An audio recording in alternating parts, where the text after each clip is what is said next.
Live YouTube, live from lockdown. Show number 20. Fucking 20 streams I've been doing.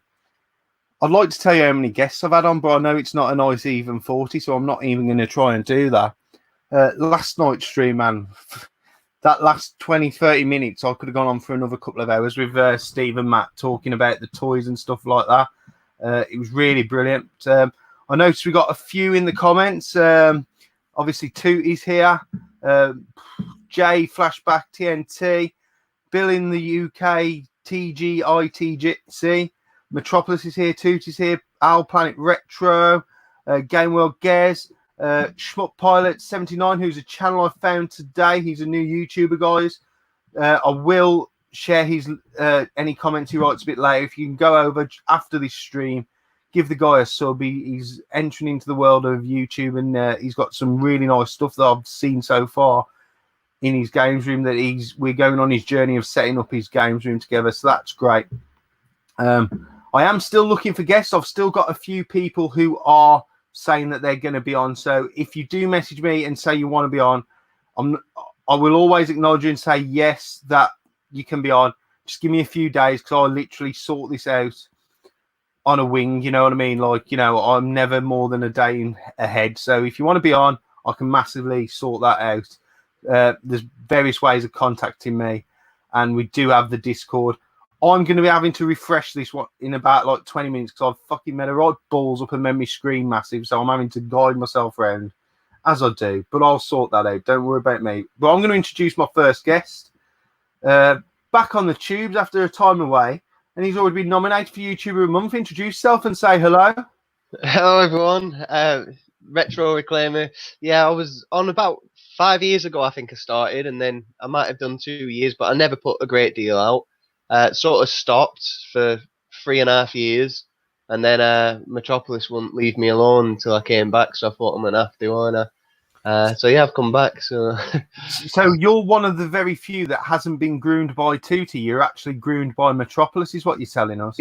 yeah, I'm probably groomed more by Metropolis than Tootie. Yeah, that is a very rare thing. Matt is actually in the chat.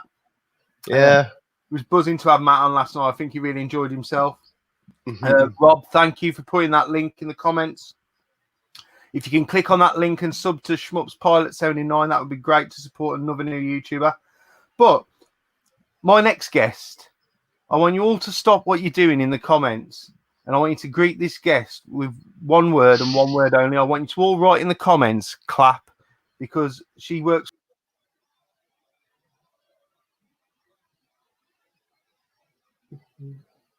this ain't right, is it? It just me? Nah, I fucked it up, didn't I? It's because I've zoomed in on my screen. I want you two in the string. Let me introduce Holes, because I've fucked everything up. Everyone, I want you to give Holes a round of applause before she introduces herself. She's doing an absolute stellar job for us all at the NHS. Oh, so, thanks so much, guys. No worries. Introduce yourself to everyone who does. Everyone should know who you are, but just to be sure, introduce yourself to everyone. For those who don't know me, I am Holly. So I am behind the channel HolsterTV, and I'm in the gaming cave. So awesome to be here. Thank you for coming on, Holes. I know you've been flat out with work, and I mean, I messaged you probably the first time I asked was a couple of weeks ago, and we've managed to sort it out and get you on, and I massively appreciate you being here, because you're doing a stellar job. Thanks for the offer. It's awesome to be on. And yeah, like I say, to just, you know, during one of my days off, just recharging the batteries away from like the chaos that's outside. It's just really nice to chill and, like I say, go into the world of gaming with you guys. Yeah, no worries. Well, we'll be talking plenty about gaming, but the first thing we like to do is to get it out of the way, is just talk a little bit about lockdown and how it's affecting us all. So, Kieran, if you would like to go first, like, you know, just talk about general how it's affecting day-to-day life, work, etc., etc. Because I know are you still working? Yeah, you are. Oh, you not this week, but you have been, if I'm correct. Yeah, this is my first day off, and I've got like the next 12 off. So this is probably the first point where it'll affect me. But it's since it's all lockdown started, I don't feel like I've been affected that much at all, because I've been working as normal, not much really. If anything, I'm doing less at work than I used to. I'm not really involved in coronavirus stuff at all, although there are some of us doing it, but it's not really affecting me one bit. And then I'll come home, and yeah, I didn't go and watch Sonic in cinemas. That's probably the only way it's affected me, because I wouldn't really go anywhere anyway. I had to buy Sonic on Amazon. I wouldn't have done that if coronavirus weren't there. But other than that, it's just been a very normal. You know, my wages the same, my daily life's the same. Teaching Oscar a bit more. I've got a 7-year-old, if you don't know, so teaching him. Other than that, nothing's changed for me at all, really. So I'm probably in quite a pretty good position with all this that's going on. So I am going to call a little bit of bullshit there, because you, like me, have been massively affected by lockdown, because you're having to game with Big Game Al. yeah, and that is a massive torture to fucking anyone who is currently in the situation where they're sat at home gaming and they have to game with Big Game Al. Holes, I want to say you've had a massive reception from everyone in the comments, which I want to thank everyone in the comments who's give our Holster a clap for sure. Oh, thanks very much. I know I keep glancing at the comments. I've actually got my laptop to one side, so I keep glancing now and again. So yeah, thank you all guys for your claps of support. Massively appreciated. Yeah, we all massively appreciate you and everyone who works for the NHS or any other key worker who's having to help us through this time. Like Stu's asked, I've highlighted that for you. Question for later, Dana. Can Holly give us a potential COVID-its? COVID-its, a real snapshot of what it's like on the front line. Well, if you want to include that on your story of how it's changed for you, lockdown, because I imagine you've gone from being a normal overrun NHS worker to a massively overrun NHS worker, but in your own words. It's pretty crazy, you know, because sometimes it's very busy, right? Like our usual demand, right? And then we have our COVID on top of that, right? COVID-related jobs. We deal with suspected and confirmed. We sometimes have to transfer confirmed cases from, if they've been stepped down from hospital, if they've recovered, we step them down to another community hospital before they can be discharged home, things like that. Or we pick up suspected when obviously people are told to isolate if they have symptoms, but obviously if you can't cope and you get to that point where you're short of breath and you require oxygen, that's when really we're called, and then it's hospitalization for them patients. So, you know, obviously with PPE up and everything, it is scary times, but you know, sometimes it's actually not actually been as busy, because it's weird because as you know, I mean, is it because the dickheads? Is it because the dickheads aren't going to the A&E with a fucking twisted ankle? That's the thing. Some people, I'm not saying obviously all, some of them people are actually getting put off because they're like, oh, well, I don't want to go there if it's overrun with coronavirus. No, I'm not bringing them. So that's how we've actually had a reduction some days in the workload. So it just shows, but that's how it should be all the time. Like before that, obviously winter pressures as usual, but after that, we were like queuing to get in A&E and everything. We was like queuing in the corridors. You know how you see nothing like that now, because, like you say, some people will avoid it because they're like, oh, well, no, I'm not going to go to A&E now, not at the minute, you know, because it's overrun with COVID. Yeah. Does it show that we massively abuse the NHS then, in a kind of way, going there when we shouldn't be really needing to? Yeah, I mean, I don't mean for everyone as a whole, but the NHS is an abused service only by a minority of people. Like you say, not everyone, but like I say, but it's been crazy. You know, like the early COVID crisis, in the earlier days anyway, people were ringing up 111999 saying, oh, I've had a Chinese takeaway. Can you come check me out? Have I got coronavirus? They'd ring up because they've had a takeaway. They'll ring up because they've got Chinese neighbours who haven't even been abroad. They've lived there 17 years. You know what I mean? So we have got nonsense, you know what I mean? At some point. And did they say what they'd ordered from the Chinese out of pure curiosity? I've not had one for a while and you're making me feel hungry. No, they didn't say specifically, but I haven't had one in ages, to be fair.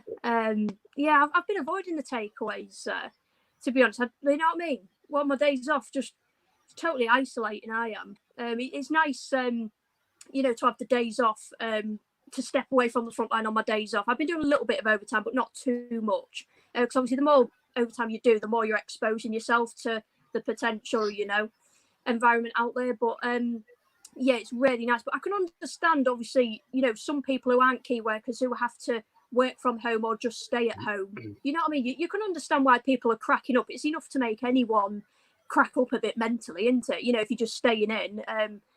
you know, so like I say, I'm enjoying my days off. Absolutely enjoy every second of it. Like when I get to have my days off, but I can understand why people, you know, they are cracking up a bit because they've been in the house for weeks and weeks.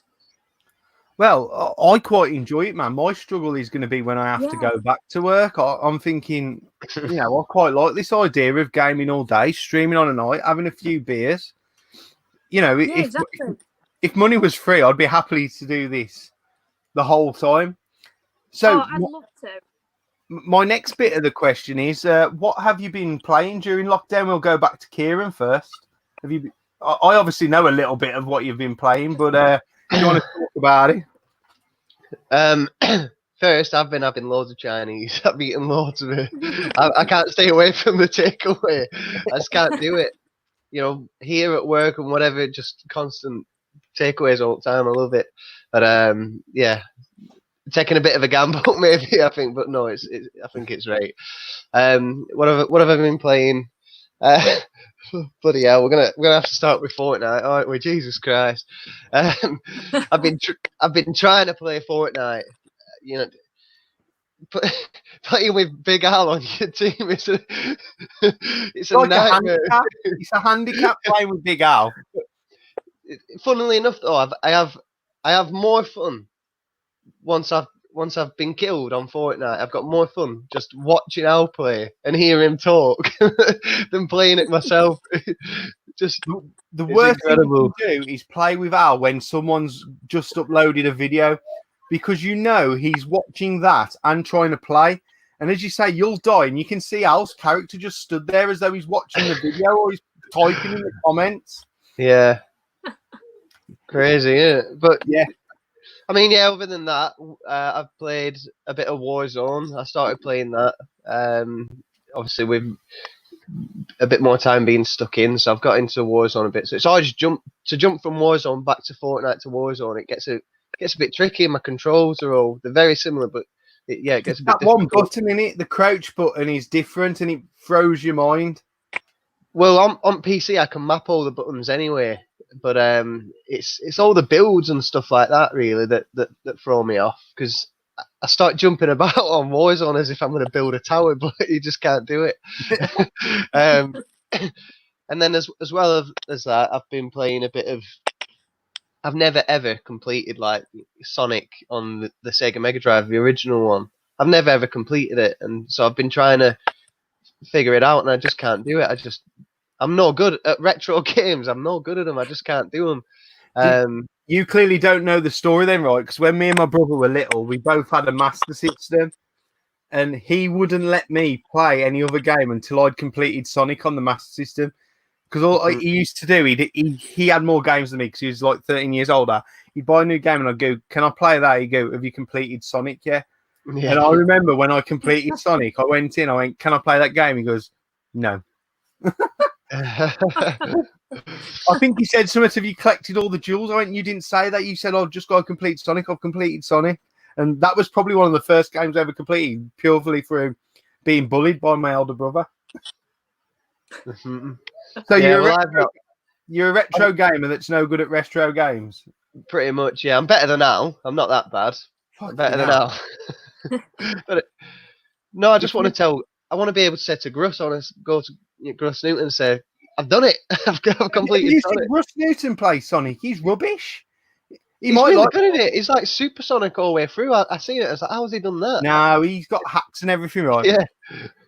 But you know, I love retro games, but you know, I'm playing a lot of modern myself as well. But I do love Sonic. It is a great game, but Gruss Newton is definitely not anyone to be looking up to play Sonic. Like, you know, there's much better gamers at Sonic. And again, if we could all just take a moment to pause, because Gruss's retro stream, he's no longer going. Laptop burnt. It's in the bin. It's over for him. So if we could all just take a moment of silence for Gruss's retro stream that's no longer with us. Raise a bottle. Raise a bottle to Gruss's retro stream. And he drinks blood, doesn't he? So it's convenient. See, I feel like it's bad here that I'm the only one who's probably drinking a proper drink, because you're drinking Tutti UK piss water, you pair, aren't you? You're drinking cider. Get a beer. I'm drinking whiskey in a minute once I've finished. I'll put that down. I have to Data on start the a Patreon to blooming pay my fees at the what's it called? Some like centre where they have to send people who've got drinking problems. I'll be there. I will. Holes will be looking after me on a Saturday night. So, Holes, what you've been playing? Because you give me a glance of a game that you started playing. Yeah. Oh, of course. Resident Evil 3 when that came out. It's funny because I made a Facebook post. I was so impatient waiting for it. Like other people, I think it came out like on a Friday, and loads of people posted in the Facebook game groups that they actually had it on the Thursday. They'd pre-ordered the collector's edition, they received it on the Thursday, the day before, and I was like, oh, like where's mine? And you know what I'm like? I'm a massive Resi fan. But yeah, mine did turn up to like 5 days later. I was whinging on Twitter about it to game, and it seemed to do the trick. Because they weren't replying to me, but then all of a sudden it was like, oh, order shipped and all that. Like, I was like, oh, I think that's I'll just cut in there, yeah. Anyone who's in the comments, if you have any problem with any sort of retail shop, if you complain on Twitter, it gets sorted within 24 hours for sure. Complain on Facebook, they don't care. But once you go on Twitter and you can put that @ sign and tag them in it, they hate it, man. They will sort it straight away. Yeah, it's crazy because I like emailed them like from the website, and I was really mad because they sent me like a just like one of them automatic templates saying, oh, if you have a pre-order there may be delays, blah, blah, blah. And I was like, well, what about mine? Like, you know what I mean? Other people got it like the day before, but I ended up getting it within like 48 hours. And yeah, so really enjoyed it, powered through it because it is a pretty short game. I think people can like agree if anyone's played it. Like I said, I won't go into like a full-on like review, but I think they've messed it up in a way. Like it's a brilliant like action game, with elements of horror. And they deviate from the survival horror a bit much. Like, to be fair, like the original one, that was more of an action game rather than survival horror. So I knew it'd be a different kind of remake, but they've missed out segments of the game. I don't know if you've ever played the original, the classic, the clock tower segment, the gravedigger boss, no mercenary mode at the end. Like that, you know what I mean? There's a lot of content missed, but like I've actually watched other Resi channels because I'm like, and they said if you kind of play it and just play it as a reimagining of Resi 3 rather than a remake, do you know what I mean? You can kind of enjoy it. It's just a different kind of take on it. So yeah, I do actually enjoy it. I think they've probably rushed it out because of how successful Resi 2 was and they wanted to jump on the bandwagon of that. But I've just been watching Craig Turner play it and I was talking to him and he said also with Resident Evil 2, they did the thing where there was no replayability, like there was no separate ending, no separate story. And they've done the exact same with this, but they've made a shorter game, which that wouldn't be so bad if they charged you 20 quid for this game. That's literally what it should be. I've seen on other channels it should be like half the price because it's like they gave us that Resident Evil Resistance online mode no one asked for. I can literally guarantee, you know what I mean? All the Resi fan base we're not bothered about. We don't want an online multiplayer. Just let us do our single player survival horror. You know what I mean? Give us the original Mercenaries mode. Do you know what I mean? I think if we do get it, they'll release it as DLC and they'll most likely charge us for it. But that's if we get that at all. But yeah, not impressed at all with the, they're just trying to just bring in multiplayer and that. Just leave it alone. Leave it as a survival horror. But like I said, I've got a real, as you can tell by my bit of ranting, but I've got a real love-hate relationship with it. I really enjoy it though. And I am going through it to like complete challenges for points you can buy in the shop, your infinite launcher and all that lot. So I want to go for that, and I won't mind maybe streaming it sometime. So been playing that. Also, guilty pleasure, Animal Crossing New Horizons. I picked that up when it was a few weeks ago now. We was in Tesco anyway getting food. I thought, I hope I don't get done when I go up and see if they've got it in stock. So it was getting hard to get hold of that. And like say, it started to come in stock someplace, but like in Tooty's latest video, he was saying it's going on eBay for like 80, 90 quid. Absolutely insane. So I was happy just, to get it for the 45. But yeah, I've just been going on that when I can. I think I've pretty much all I've been playing, to be honest. I've got the Nintendo Online on the Switch as well. So it's nice to, whenever I'm out and about and I get a little chance to play it, I can play them NES and SNES classics on it, on the Nintendo Online. So that's about it, really. It's just mainly been modern gaming. And also a bit of PC Engine as well. Go on, you've tempted me now with PC Engine. You've perked my interest. Yeah, I've got Duo R from Connor Hogg. It's RGB modded and region free and all that. So I was looking forward to getting that. And then I got a few arrivals from Alan. I really like the look of that, like a bit of a run and gun psycho chaser. That's good. It's quite hard though. Rabiolepus, that's a wicked shoot 'em up as well. That is, and Devil Crash, that is wicked. I've spent a few nights on that, just entering, the cheat just for the unlimited pinballs, and just literally just been sitting on it for like a few hours. Japanese really / Scottish Alan, he's very deadly at the moment on Facebook. He is. See, because normally I'm okay because I'm normally busy working my both jobs or I'm out doing something. So I don't really get much time to watch. But Al at the moment, some of the stuff he's churning out, he's got some beautiful stuff. I've just got a quick question from Raz. Let me find it because I've hurdy-gurdy, Resi 4, hurdy-gurdy. So Raz says, there's nothing better than Resi 4, such a gem. Now, there is talk that Resi 4 is going to get remastered. So I hear. Why remaster it? Don't need to be. I don't think a game that was done on the generation of PS2, GameCube, because they can all, as Dylan will probably already writing in the fucking comments, they can be all done and put up to HDMI and they look beautiful, blah, blah, blah. Buy your cables from Trigger EX, whatever it's called. If you want any cables, contact Dylan Craven. He's the man to sort it out for you for sure. But yeah, they put out the like the HD kind of remaster of Resi 4, didn't they? For Xbox One, PS4, and that that's good enough for me. I don't see how you'd need to remake Resi 4 at all. Like the HD remaster's gorgeous. Just leave it. So I'll tell you how they need to remaster it, because they need to sell it you again for £40. That's why they need to remaster it. That's it, isn't it? It's absolutely mad. And I think the RE3, just touching on it quickly, the collector's edition, because obviously I buy it with each Resi game. It's not as good value for money as the Resi 2 one. No. No, because like you say, you got the keys to the police station and things like just like really nice touches. But this, it's just your statue, your soundtrack, your map. That's literally it. You know what I mean? It's like does that scream to you that they've rushed it out then? I reckon so. I mean, apparently it was 3 years in production. It was already starting even when Resi 2 was being made as well. So apparently it's a 3-year jobby. That's what I've seen online. So. But yeah, it's just nowhere near as impressive as Resi 2. See, I don't have Resi 3, as in the remake, but I've got Resi 2. Resi 2 was my favourite one out of all the lot. I know everyone says 4, but for me, 2 was great. And I loved the remake of Resi 2. And whilst I was playing it, obviously, it's advertising Resi 3 on that game. And for me, I'm guessing, I've not played it, so I don't know, but I'm guessing it's the same engine.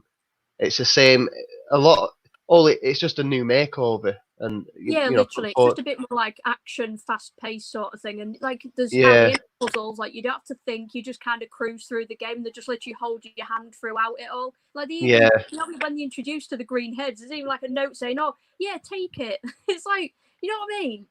Yeah, I reckon most upwork were done. Most upwork were done on Resi 2, and they've just transferred a lot of that over to Resi 3. And there we go, we're getting another 50 quid a game there. That seems to be the problem with modern games, though, is my argument is they do hold your hand a lot. We have got in the comments a lot of people saying it's Code Veronica that needs a remake. There's at least 4 people. So it looks like it's Resi 4, what I've heard.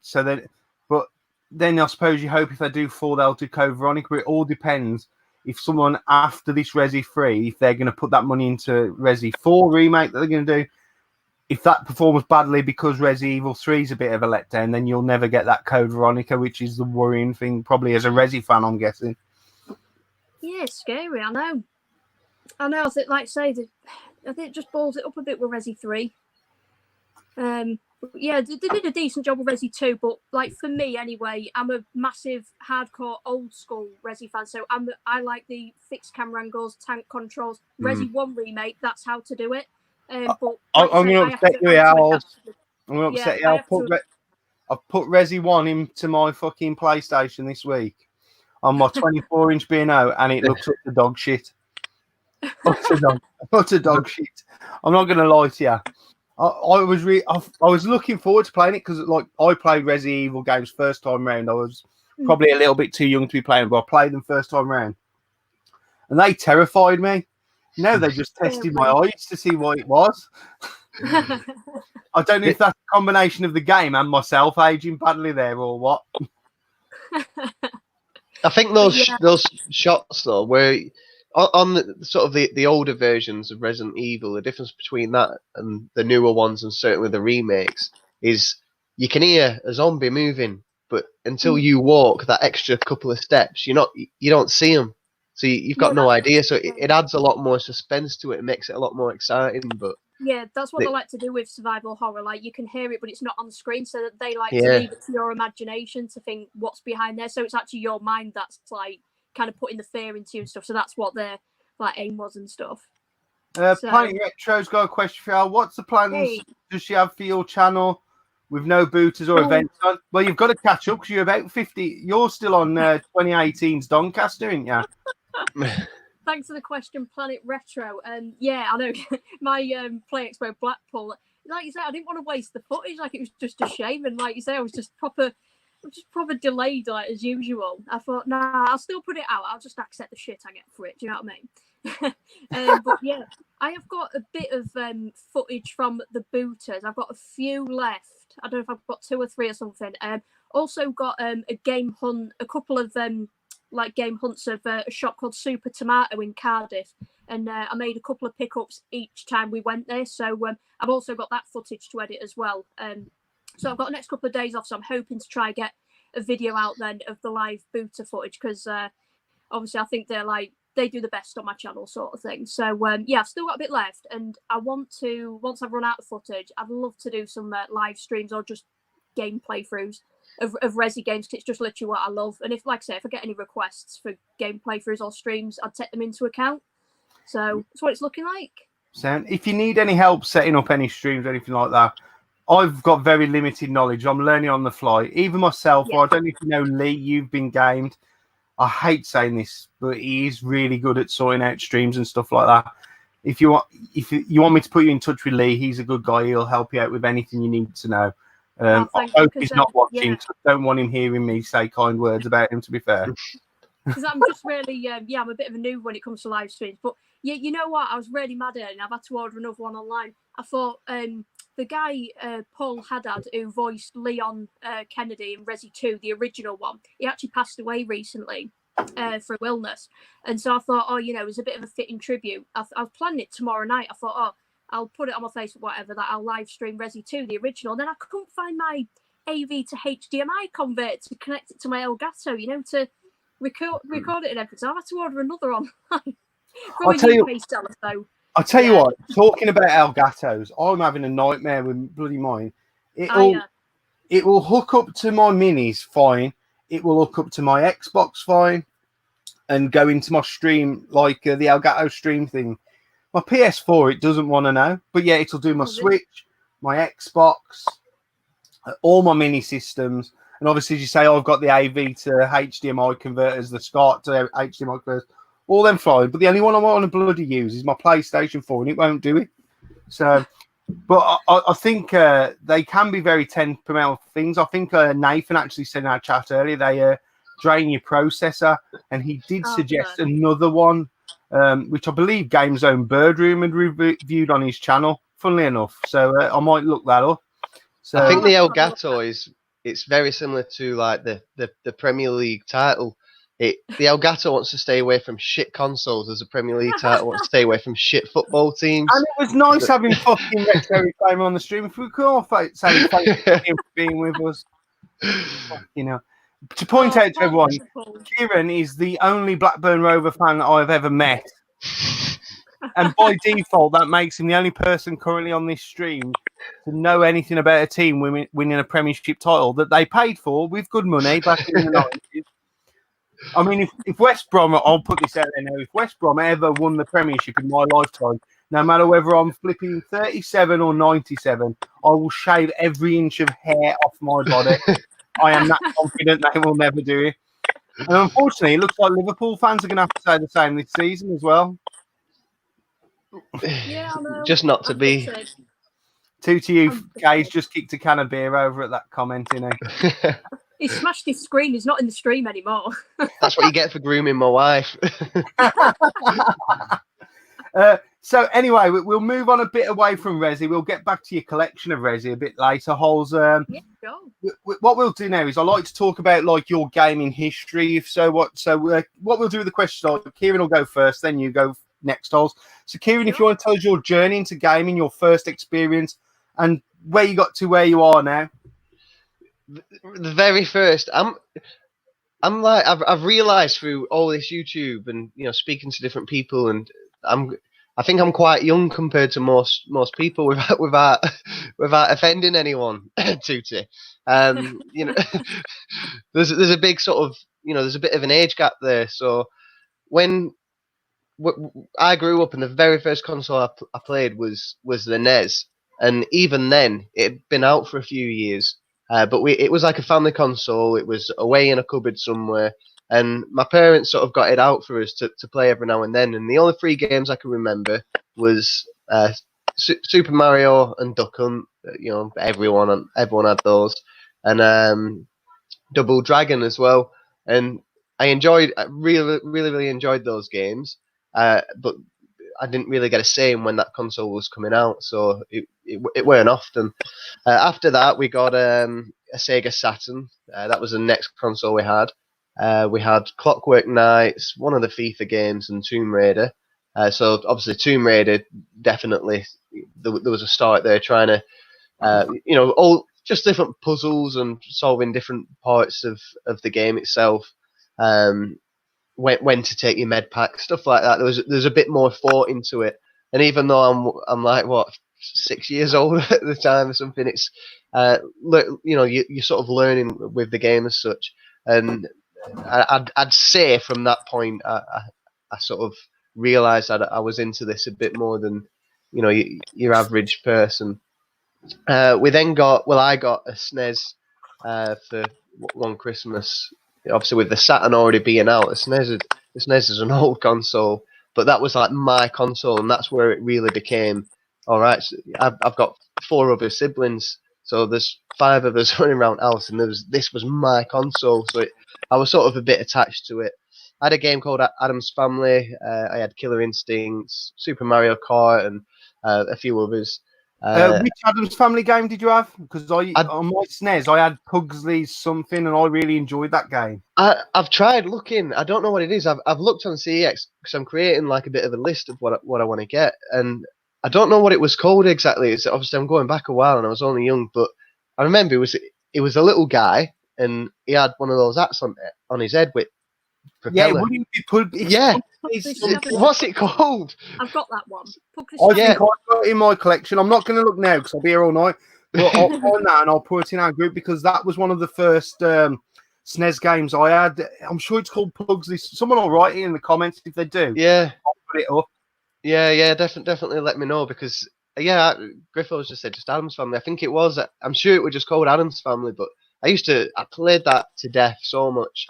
And then my brother had a PS1, so I was on SNES, he was on PS1, and it just sort of went from there. The next console I got then was the Dreamcast, and again, when it comes to nostalgia and age, and obviously the reason I'm so interested in the Dreamcast is, again, because that was my console. It weren't my brother's, it weren't my sister's. It was mine, and it was only me who was sort of, playing the games on it and interested in it, and that sort of, it took off from there. I had an Xbox Crystal after that, and then I had another Xbox, and I got the 360 about 10 years after it came out. And as soon as I was old enough to earn my own money, that was it. I bought Xbox One the day it came out, and it was shocking, weren't it? Really, at first year that console, to be honest. But we found out what game it is. It's Pugsley's Scavenger Hunt.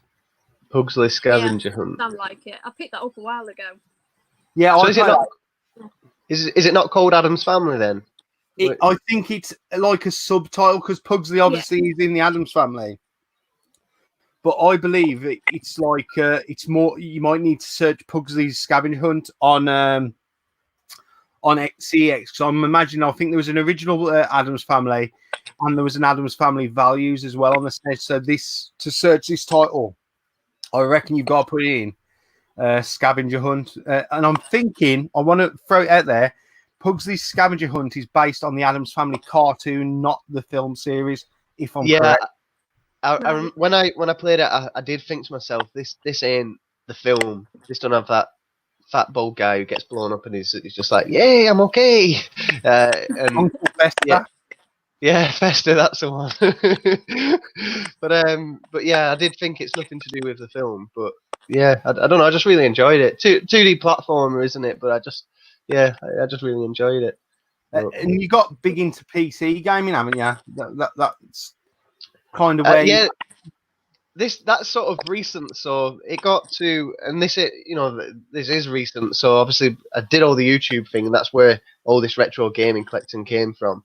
And then, I did a few years, and then big sort of life changes, and I just thought if I get rid of it all, I free up a room basically, and if I just get a high powered PC with the money I'd make from it, because I know I bang on about how shit PS4 is all the time, but the Xbox One is shit, isn't it? It really is. It's not good, and a PC can just output, and it can do so much better than the current consoles that are out, and it's always sort of one step ahead. 10 times more expensive. That's why.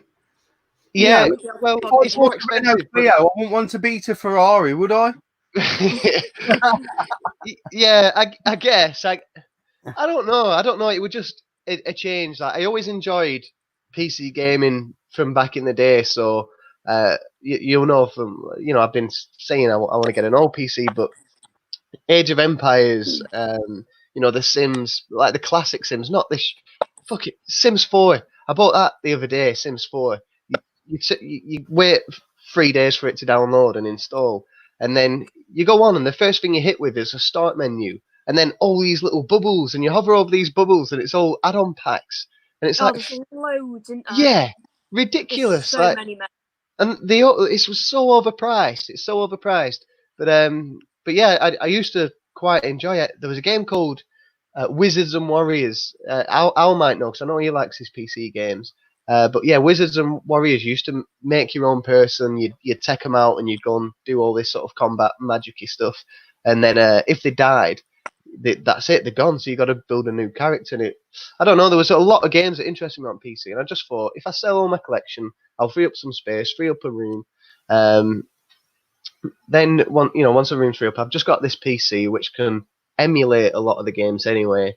And then at the same time, I can play games in more high def. I don't regret it, I guess, but I do obviously miss all those games. Hence why I come back into doing this stuff, because I wanted to pick it back up again. So that's why I've sort of started again. I've got very, can you see that those shelves there, and these black ones here? That's the only games I've sort of got. There's none hidden away in an attic or whatever. So I'm just sort of building up again, but I just enjoy building it up, talking about it, and this is as much as part of the retro collecting type. It's all the same hobby, isn't it? I can't have this without that, and vice versa. I don't think. I want to throw something in anyway. Where you're talking about retro PCs, everyone's going to make a comment about my shorts now. Yeah. But I got this. It's a laptop, a VO laptop, but Nice. I think it's running either 98 or 95, but it's got a disk drive and a floppy drive, so I'm assuming I can play DOS games as well. Yeah. So I need to look into this. But this is quite powerful for its day. So rather than having a big PC, retro PC, you might be better off. Because I think I bought this off some smackhead. Was he from Blackburn? No, he was from near me. It's an estate. I can say it safely because no one on the Wallers has probably got fucking electricity at this current time. Anyway, I went there. I know when it was. It was on my birthday, so the 20th of November. I went there, and him and his girlfriend were having an argument because they couldn't get it to turn on when I turned up.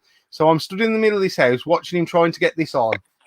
Fucking bashing away at it, arguing with his missus. I'm just thinking, oh man, I just want to get this laptop, or I just want to go.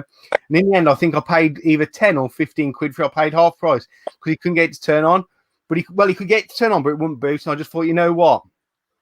There's got to be someone who I know in the gaming community who can get this to work.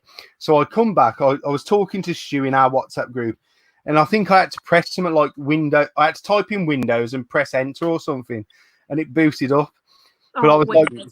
But literally, this guy, he must have been I think he was going to get some weed because he was itching to get this 15 quid off me because his mate had turned up to pick him up to go and fetch it. And I'm just stood there in this house just thinking, all I want is this laptop to go home and see if I can play Championship Manager on it.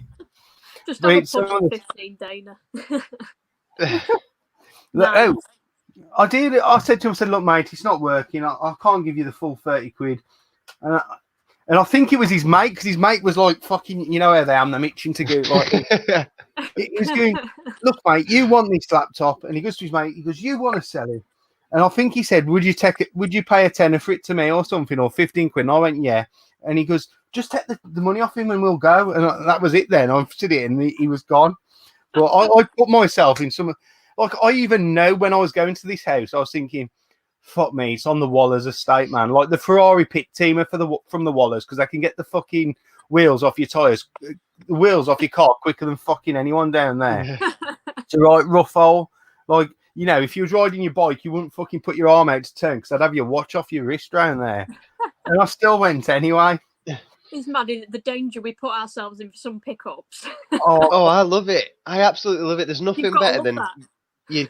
I always look at a picture. So if it's on Marketplace or Gumtree or something like that, but not just a picture, the way it's written, and I get very excited and I build up like, how are these people? What type of people are they? Where do they live? Especially if they're local, because everyone knows the local area and we know where the local smackheads live. When they tell you what street they're down, you're like, oh. Yeah. Well, I picked up a steering wheel for 360 and it was from Aki. And I was like, oh, bloody hell, we go in there.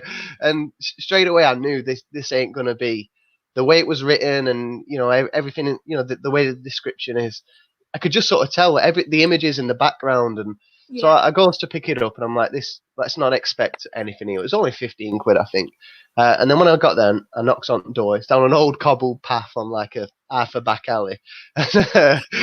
it smelt as shit, but I love it. I think it makes it more interesting.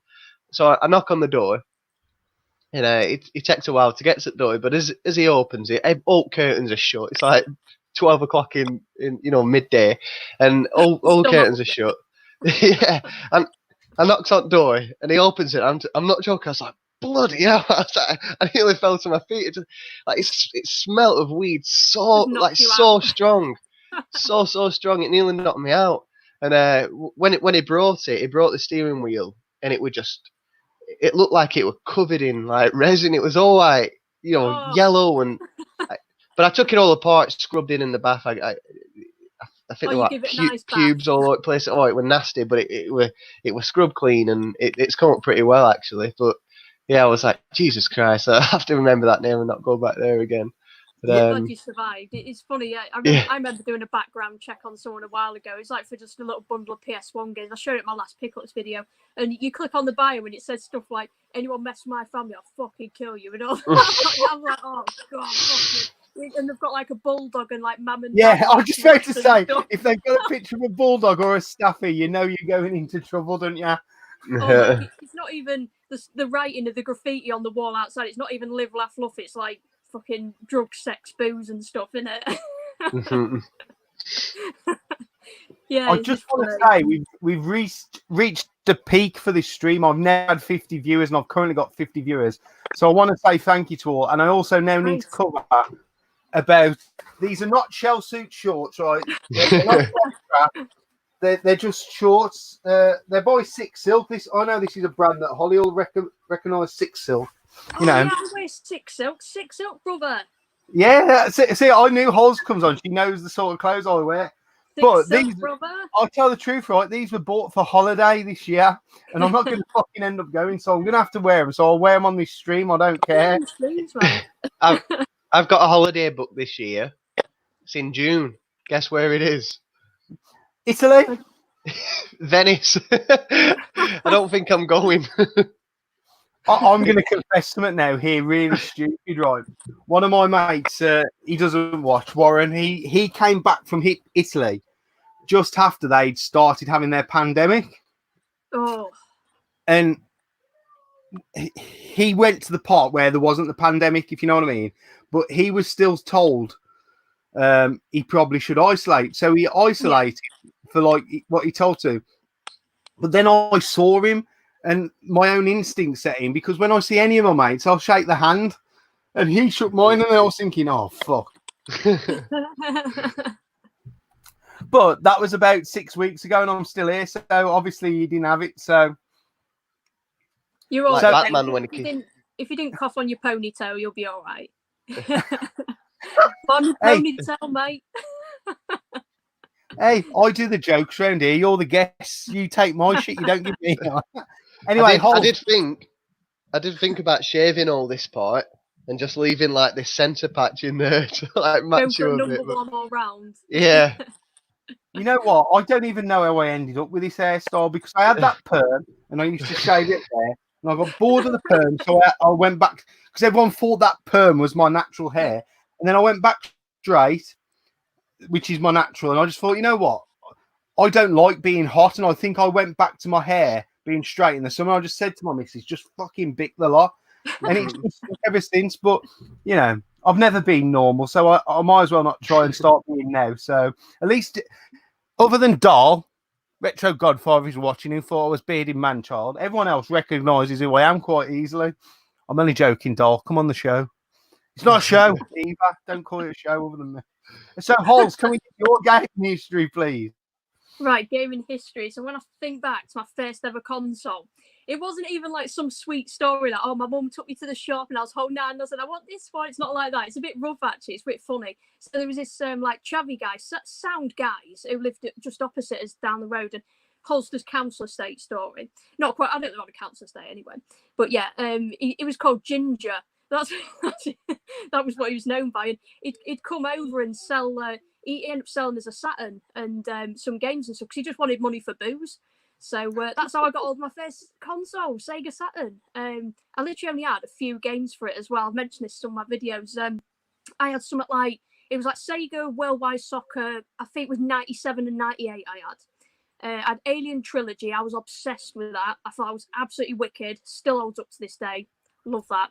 Sega Rally and Virtua Fighter 2, and I believe they were literally my handful of games for it. So that's why I've got like love for the Saturn now, because I'm literally going back. I'm getting games like Mr. Bones, Deep Fear, you know what I mean? Like some absolute classics and like obscure ones, which I didn't even know about for years. You know what I mean? That's the beauty of collecting and going back. So I'm able to like revisit the Saturn, and I do eventually want to go for a full PAL set. That's the dream at some point. So yeah, I'm always especially happy picking Saturn games up. So yeah, it went from that onto PS1. My dad, he had a PS1. So when I used to go to my nan's to see him, so my parents separated. So that's why like Resi and things mean a lot to me, because he literally introduced me to so many games on the PS1. Like I was like 7 or 8 years old, and I was playing Resi 1, 2, and 3 with him. Silent Hill 1. He introduced me to the Tenchu games, you know, all the Violent Ninja ones. Oh, Tenchu Stealth Assassin! What a Yeah. game! When you get to wicked. slit the throats and everything. Fucking Yeah. up. Brilliant game. It's amazing, and that's literally why, you know, Resi 2, it was literally our favourite, and that's he passed away years ago when I was like 14 through illness, and so that's why it really holds a place in my heart, because it's like proper nostalgia and memories, really personal memories. So like you say, that's where my real like nostalgia and passion comes from.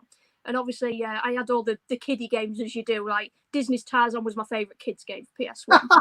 Love that. Also, I didn't have you down as a Disney Tarzan fan, to be honest. Oh mate, I fucking look like Tarzan because I can't get my hair chopped. Look at my hair. It's so I'll nice. do it for you. Yeah, I might go for a number 1 actually, and have a little Dana ponytail. We're 6 still, can we'll be twins, Dana. But yeah, that was hilarious. That Tarzan, me and my cousins used to play, just beating our chest, jumping from sofa to sofa at our nans. But yeah, and then I ended up getting a PS1 at home as well, obviously because I live with my mum. So yeah, I was just starting to get obsessed with PS1. I was getting into like the driver games and stuff. And I go to the shop for a pack of chocolate ciggies and have a ciggy in my mouth while I'm playing driver and everything on the PS1. And I just played all sorts, man. You're making some of the oldies in the comments feel really old. That your first console was a Saturn. I mean, I'm guessing Cyber Snake Jay was probably working when the Saturn came out. Not to make him feel even older. He's a good lad, Jay. Oh, Jay's wicked. A fellow big Resi fan, isn't he? Oh, But yeah, yeah. I know, like I was born in '93, so I missed out on, like you say, all your old bloody Atari specky stuff, like Commodore. Missed out on the NES and SNES. I didn't like discover them till a bit later on. I mean, I was about 8, 9, 10 years old, and I had a best mate at the time, still mates with him now. And then so he had some older siblings, and so he had all their like neglected consoles, and this was how I discovered them. So I'd go around to his house, and whenever we weren't playing PS1 or PS2, he'd dig out the Dreamcast. You know what I mean? And what do you call it for that? Like Wave Race on the N64, and you know, just loads of wrestling games, all the old ones, played them. And yeah, just dig out the NES and the SNES and stuff, and that's how I got to play them.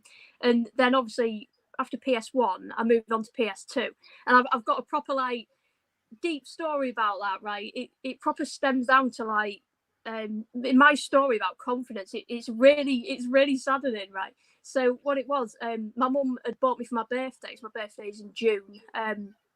So she bought me a PS2 and GTA Vice City. I was literally probably about 8 years old at the time. Absolutely couldn't wait. And so right, Parenting done right there.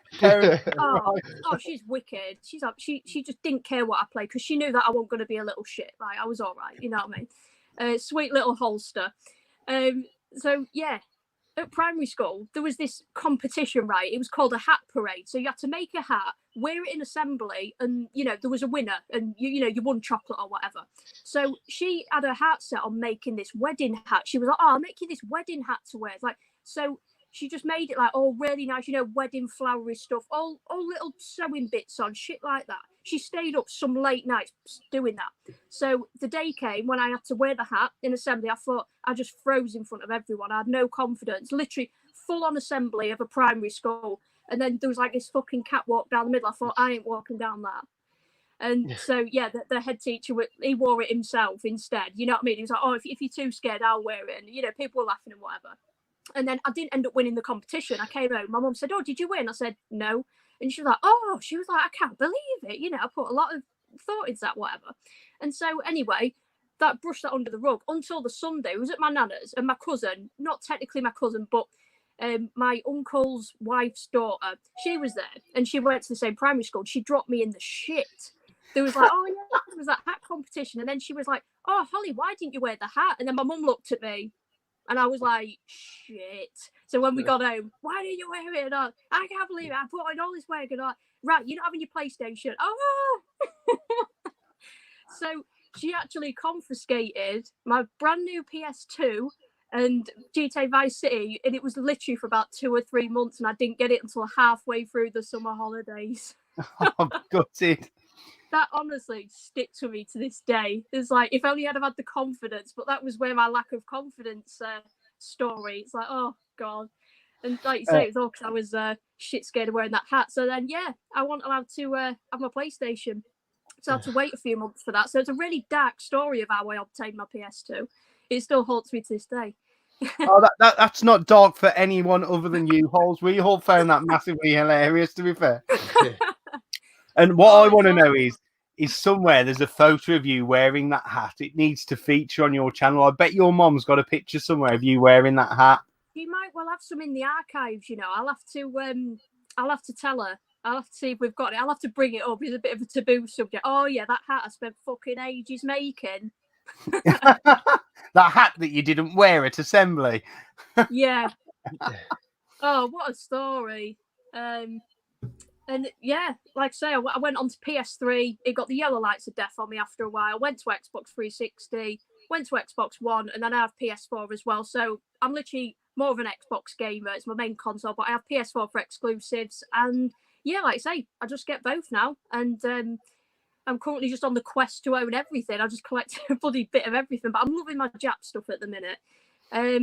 So yeah, that's literally how I've got here, and just like say, I've kind of started backwards, started from the Saturn, PS1, etc., and then like gone back, picking up the more retro consoles later on as I've got older. So it's a bit backwards for me.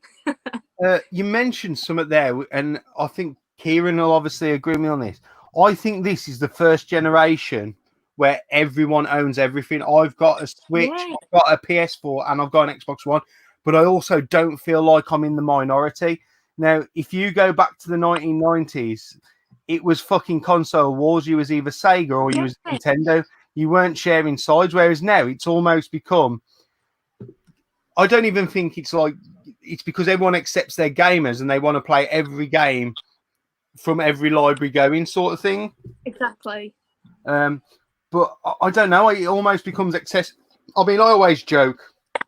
I'm a PS4 PlayStation fanboy. I had the 1, the 2, the 3, and the 4.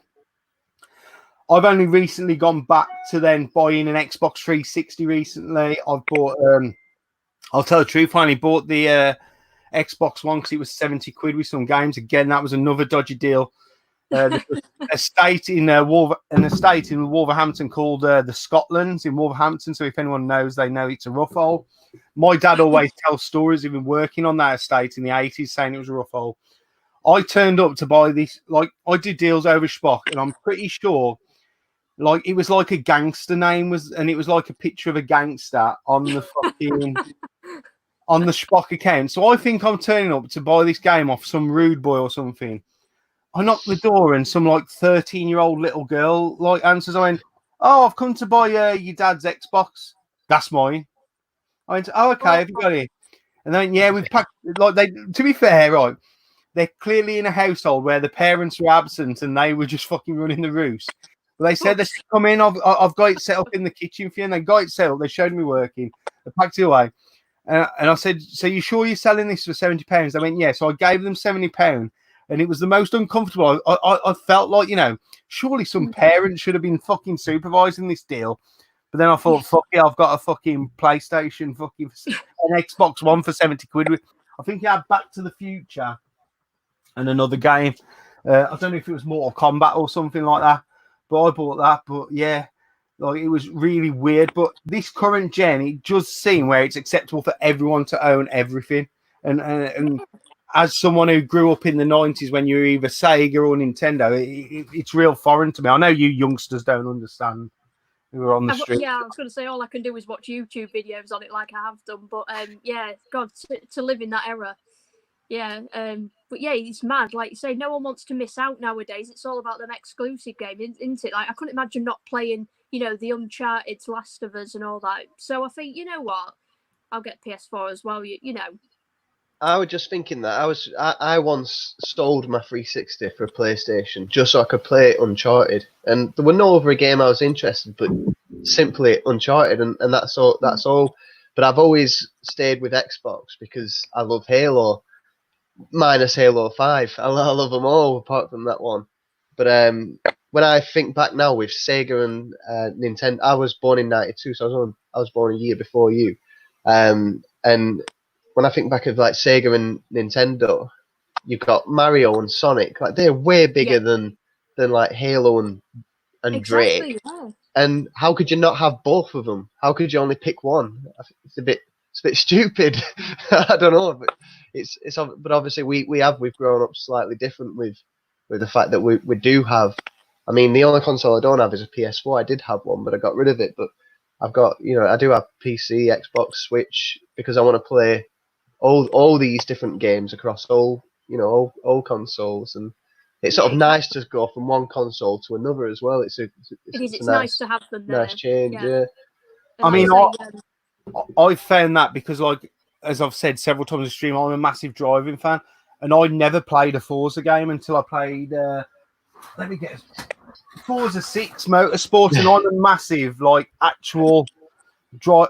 Like, you know, not arcade driving. I like driving simulations like your Gran Turismo. I'm a massive Gran Turismo fan, as Al knows, because he's shit at it compared to me. I played Forza Motorsport. Now, graphically, I don't think it's as good as Gran Turismo, but for gameplay and driving, oh man, it's so satisfying. Especially when it comes up and you've took the corners perfect and stuff like that. That is brilliant. Yeah, I love Forza. I love Forza 3. I've been wanting the fourth one, but it's still like 40 quid. I think cheapest I've seen probably CX for 35. I'm trying to get it while it's on offer at the minute. Forza 4? Yeah, I want Forza 4. Horizon 4. Look, can someone give him shit about his shorts, please? Come on, look at that. I mean, he shouldn't have them legs out this time of day. It's not after the watershed. Yeah, Forza Horizon 4 it was that I'm after. Oh, Horizon 4. Oh. What's Sorry, the might be difference getting between my words. Horizon? What's the difference You want between me? Horizon and Motorsport? Is one more arcadey than the other? Oh, I'm not sure, to be honest with you. I find them about the same. One is I a love bit. the Horizon ones. One is a bit like Horizon is sort of less simulation-y, whereas Yeah, I reckon so. Forza is all racetracks, whereas Horizon, you're on long sort of B roads. You're on an island somewhere, and it's a bit more of a more laugh than open air. a festival of. I need to just dive in. I feel sorry for Cooper's World. He's been made to go off the stream and watch Midsummer Murders. Feel your pain, Moment brother. of Feel your silence. pain. Raise a bottle. And another man down. I need to top up my whiskey in a sec. We So got we've down covered. from 50 to 49. We've Just covered drink a lot. out the bottle. Wouldn't be the first time. Wouldn't be the last. We've talked a lot about gaming, man, and it's really fun. But I like to talk a little bit about YouTube and how you got into YouTube, like who you used to watch. Did you watch people before? What inspired you? So, Kieran, if you want to talk first, I know you was around for a bit, then went away, and now you've come back because Metropolis was sending you stuff in the post. Yeah. Well, it started so. I sold. I never kept any of sort of my original stuff. So all my original games and consoles were always traded off to get the current stuff. And the last time I did that was with the 360. I sold it all off to get a bit of money towards getting an Xbox One. And then I sort of, me and my missus, we had the same job, and she were doing shifts, so she was working nights, and on nights I was sort of sat there thinking, what do I do now? And I'd started going on YouTube through the Xbox, just looking at stuff, and I bought a PS1. I just bought a PS1 with like 6 games off eBay, thinking, oh, this will be. Do you remember these? It'd be fun to have one of them. And then I just started looking at YouTube videos, mainly on the Sega Dreamcast, because I'd always think back to that and just look at the adverts. I'd look at. I came across Adam Koralik. Anyone who's a fan of Dreamcast probably come across his channel. Yeah, he's American and he loves the Dreamcast. He loves Shenmue, and he always spoke about it all. And he's got a playlist actually, which is called Dream On, and it's all about the Sega Dreamcast. And there's like 150 odd videos on it. So I was just flicking through them, and then I started thinking, I learned that there were collectors of people collecting all this stuff. So I started searching UK stuff, and the first person I came across was Paul Bradley. I don't. Do any of you know him? God, I remember Paul Bradley. That is Yeah. in the past. That was when he was around when I first started. I remember Paul Bradley. Yeah, well, I watched one of his videos, left a comment, and he sort of messaged me back saying, "Yeah, you should, if you're into it, get into it as such, start doing videos." And so he sort of opened, opened this whole world really, and sort of kick-started me into it. So there was a few messages, a few more comments, and then I just thought, fuck it, let's show what I've got and start a video. So I'm sat there in my fucking pajamas and dressing gown, and I just think, yeah, let's go for it. and I just showed what I had at the time, and it just sort of went from there. There was a few others, big ones like Alpha Omega Sin and stuff. But yeah, the main ones out of this community, Evo Haley. Do you remember Evo Haley? He used to crack me up. I'd watch his videos all the time. But yeah, I think he sort of knocked it on the head now as well. Nova Bug has obviously been around for a while. I used to watch him. I used to watch Retro Dave Nintendo, Metropolis, obviously. And it came to a point where I realised that they all kept talking about Blackpool. I'm like, why are they all banging on about Blackpool? It's a shithole. Why do they keep mentioning Blackpool? And so and then learning a few videos, I'm like, Play Blackpool. What is Play Blackpool? So I searched it and realised what it was. And I was like, holy shit, I'm gonna have to go there. So at this point, I've got like 4 or 5 videos in, and I'm just talking about different stuff I've picked up from car boots and whatever. And then I say, yeah, do you know what? I'm gonna go. Fuck it, let's go play Blackpool. Now I went down, and I seen Retro. I've seen Retro Dave Nintendo, and I was just like starstruck. Gashead Steve as well. I saw Gashead Steve. Fucking hell. And Two of the people who you should be least starstruck by. And take this as no insults, Gashead or Retro Dave. Well, they are the two of the most normal and down to earth people I've ever met. They're not like a Tutti UK or a fucking Raz. Yeah. Well, I just couldn't. I didn't have it in me. I don't know why. I weren't necessarily like a shy person or anything. I just couldn't. I thought, what do I do? Do I just go, oh hi? I didn't know what to do, so I just sort of avoided him.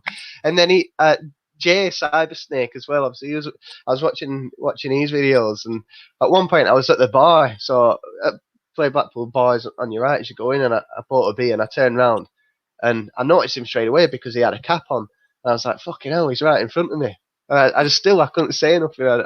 I just couldn't do it. So the first time I went to play Blackpool, I didn't actually meet anyone or talk to anyone. I just went. I played a few games and I fucked off. But yeah, then after a while, yeah. But I sort of got into it then, and I think the next event I went to was Manchester, and I saw Kieran Game Boys are awesome, so I spoke to him for a while. I saw Paul Bradley, Dave. I'm a Game Geek as well. I think he sort of knocked it on the head as well.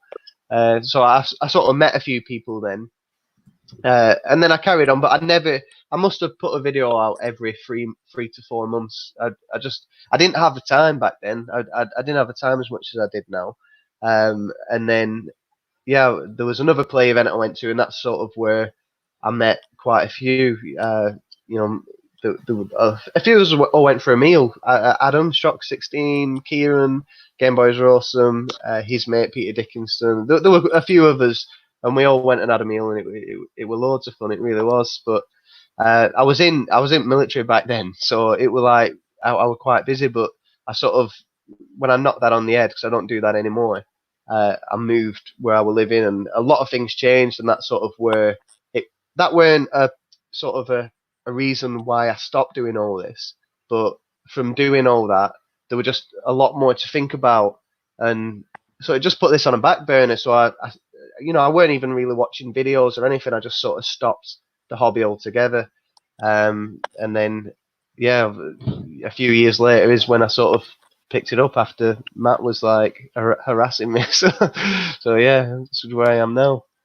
So just a quick question for you while we're talking about YouTube before we go on to Holster's journey. Do you feel like it's different now from when you were doing it before, or I don't know why your vibes like? Obviously, there's a lot of people come and go in the time you're off. Is that your partner there? Because she can't just stand up the camera. She's got to come and say hello. Get her here. Show yourself. She won't because she's in her pajamas. This is who. You are punching. This is who Tutti was grooming rather than me. Yeah. What? You won't remember. It was years ago. You are punching. He's correct. Yeah, you're punching. Denser said you're punching. No, I meant you. She knows how good I am on Fortnite, and that's what solves it. You know, I'm so good at the game, it just wins her away. What? There was a question there, wasn't there? Yeah. Do you find YouTube different now that you're back to when you are? Because obviously there's a lot of people come and gone. There's new people around. You've obviously integrated with the new people as well, so you've still linked to the people who were there in the past as well, sort of thing. So I think to be honest, the time period that I sort of left, by it sounds of it, I don't know because I obviously weren't there, but it sounds like I left at a good time and I've come back at a better time, because YouTube back then, it was exactly like this. It was all community. Everyone was just sort of talking to each other, sharing what you've picked up, sharing your collection, just having a chat, talking about stuff that we all enjoy. And then I came back after I watched. Obviously, Matt harassed me, and then I was watching on a retro tips videos. I always popped in every now and then to look at videos. And he did like a competition and stuff, and I just thought, you know what, I miss talking about this stuff, and this is sort of where I come back into it. I just thought I want to talk about what I enjoy again, and I've got the time again now. I don't, fuck it, let's get back into it. And one thing I realised once I started that first month was, I think yourself actually, you were saying that people had started doing shout outs again.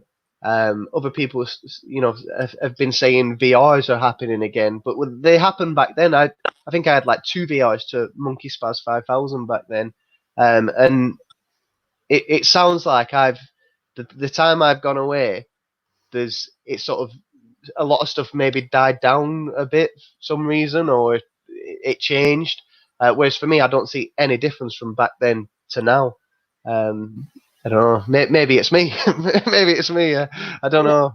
No, I'll agree because like obviously I've had 2 breaks myself where I had to for like 6 months periods, and I find it hard to get back. But there wasn't so much change. It's just the interaction seemed to die down with a lot of people, and that kind of the last time when I came back just before Christmas, my goal was rather than fucking worrying about what content to put out that, like I just carried on doing what I used to do before. I wanted to increase the interaction that I had with other people and what other people had with me.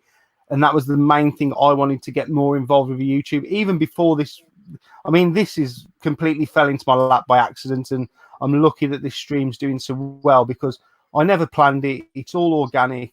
And if anything... Just stop you there. That's what Stu said when everyone fell into his lap. It was an accident.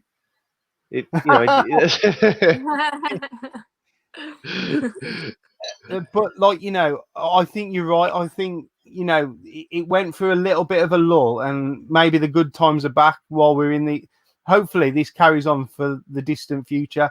I don't ever aspire to be a fucking super celeb and sitting on the stages of Blackpool, but if I can be part of this community, I'm more than fucking happy to be, and that's all I ever want. So we'll move on to Holly's journey because. I don't really know your journey into YouTube, Holes, and I'd like to learn it. Yeah, well, it was like since my teenage days, I'd watch like just bits on YouTube. Then I started looking at, again, it just turns into Resident Evil when I'm around. I started looking at some Resi videos, whatever, and I thought, bloody hell, people actually do this. People actually post games and stuff. You know what I mean? Gameplays and whatever. And then, like I said, I just casually watch gaming videos, and I couldn't really do much because from 2014 to 16, that was when I was in America, like on a bit of a soccer scholarship. So I was studying over there and playing football. So obviously I couldn't do anything in terms of YouTube then, in terms of create my own, but just used to watch loads. It was actually what the YouTuber who pushed me, like, you know what I mean, to create a channel was actually Ali A. He was like my inspiration behind it because and also it's like Syndicate and Ruffle Waffles. So I was watching their Call of Duty Zombies videos. And I was thinking, oh, it's so good. Met Zombies videos, met Call of Duty videos, then I could do my dream of making Resident Evil videos and all that lot.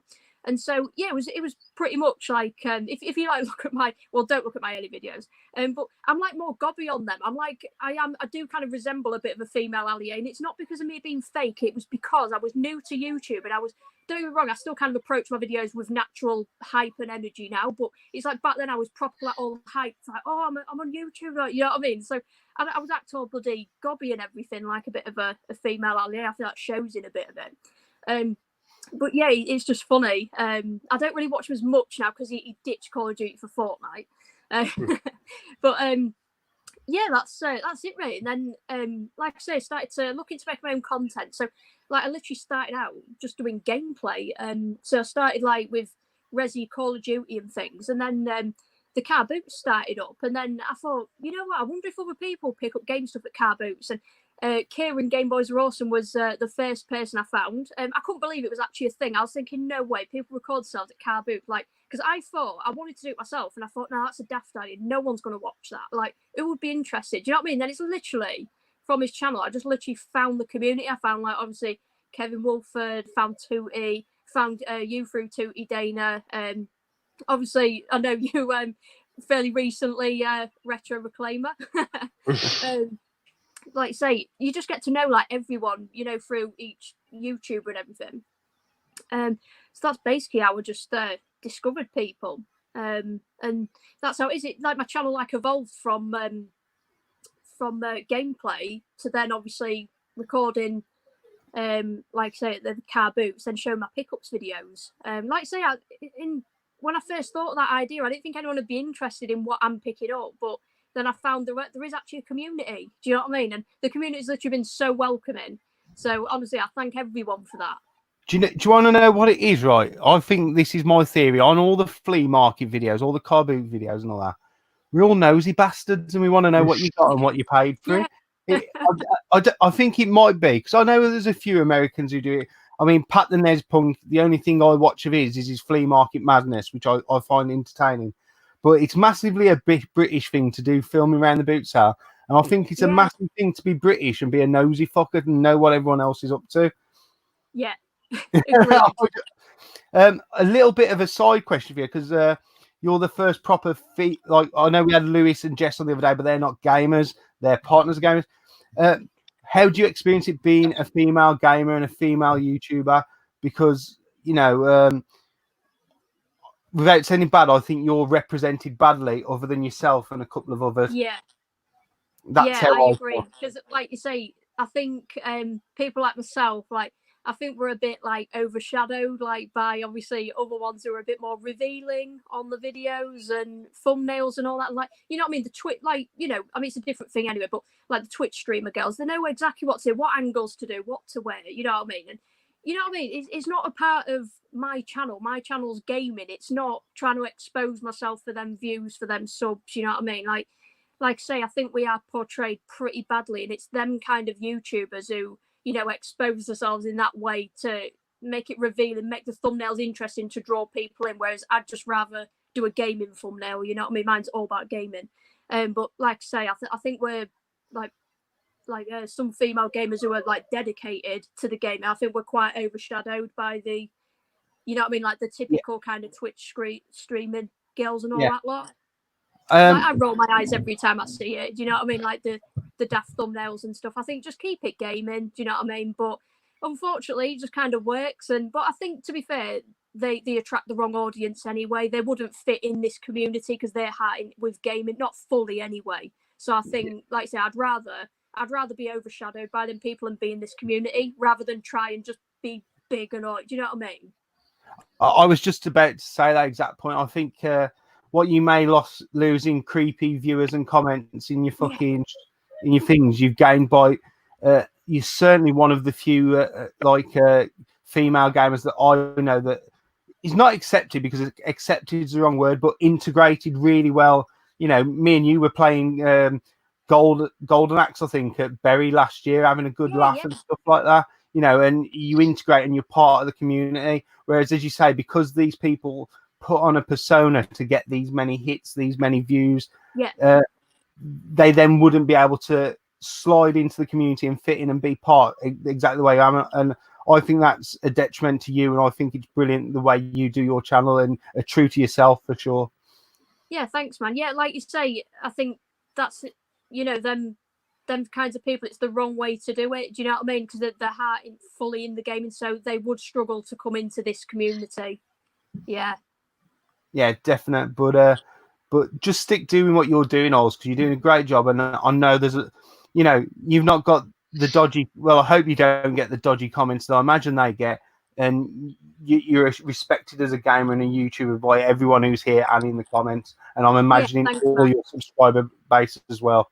Yeah, massively appreciate. Like, honestly, I can't ask for like better subscribers to the channel. It's crazy to start from zero. You know what I mean? I've literally, you know, I've got a couple of thousand. It's just so nice. Like, and I just know that like loads of people are genuine, loads of people comment, and you know, it's really nice to interact with everyone. And you know, I look back, it's unbelievable how I've built this up. Like, you know, by all means, compared to all these big YouTubers, I'm a small YouTuber and whatever, but you know, it's a massive achievement for me. Like, I wouldn't even be on this stream right now if I hadn't have kind of had the courage to kind of start a channel. Like, my first 50 subs, it was quite encouraging. I got them easily because they were my friends. You know what I mean? I said to my mates, oh, I've made a channel, all that. So there was my first 50 subs sorted. But then it's the climb from that, the first 100, and then again, then the first 1,000. It's like, wow, it's wicked. And like I say, these are, you know, all genuine people who, you know, share that love for gaming. So reached out to a lot of people. And so happy to be in this community, and there's no problem at all integrating in this community at all. So welcoming, so nice people. No, if we got another star on the stream there, gamer. Oscar, quick, send a note to everyone.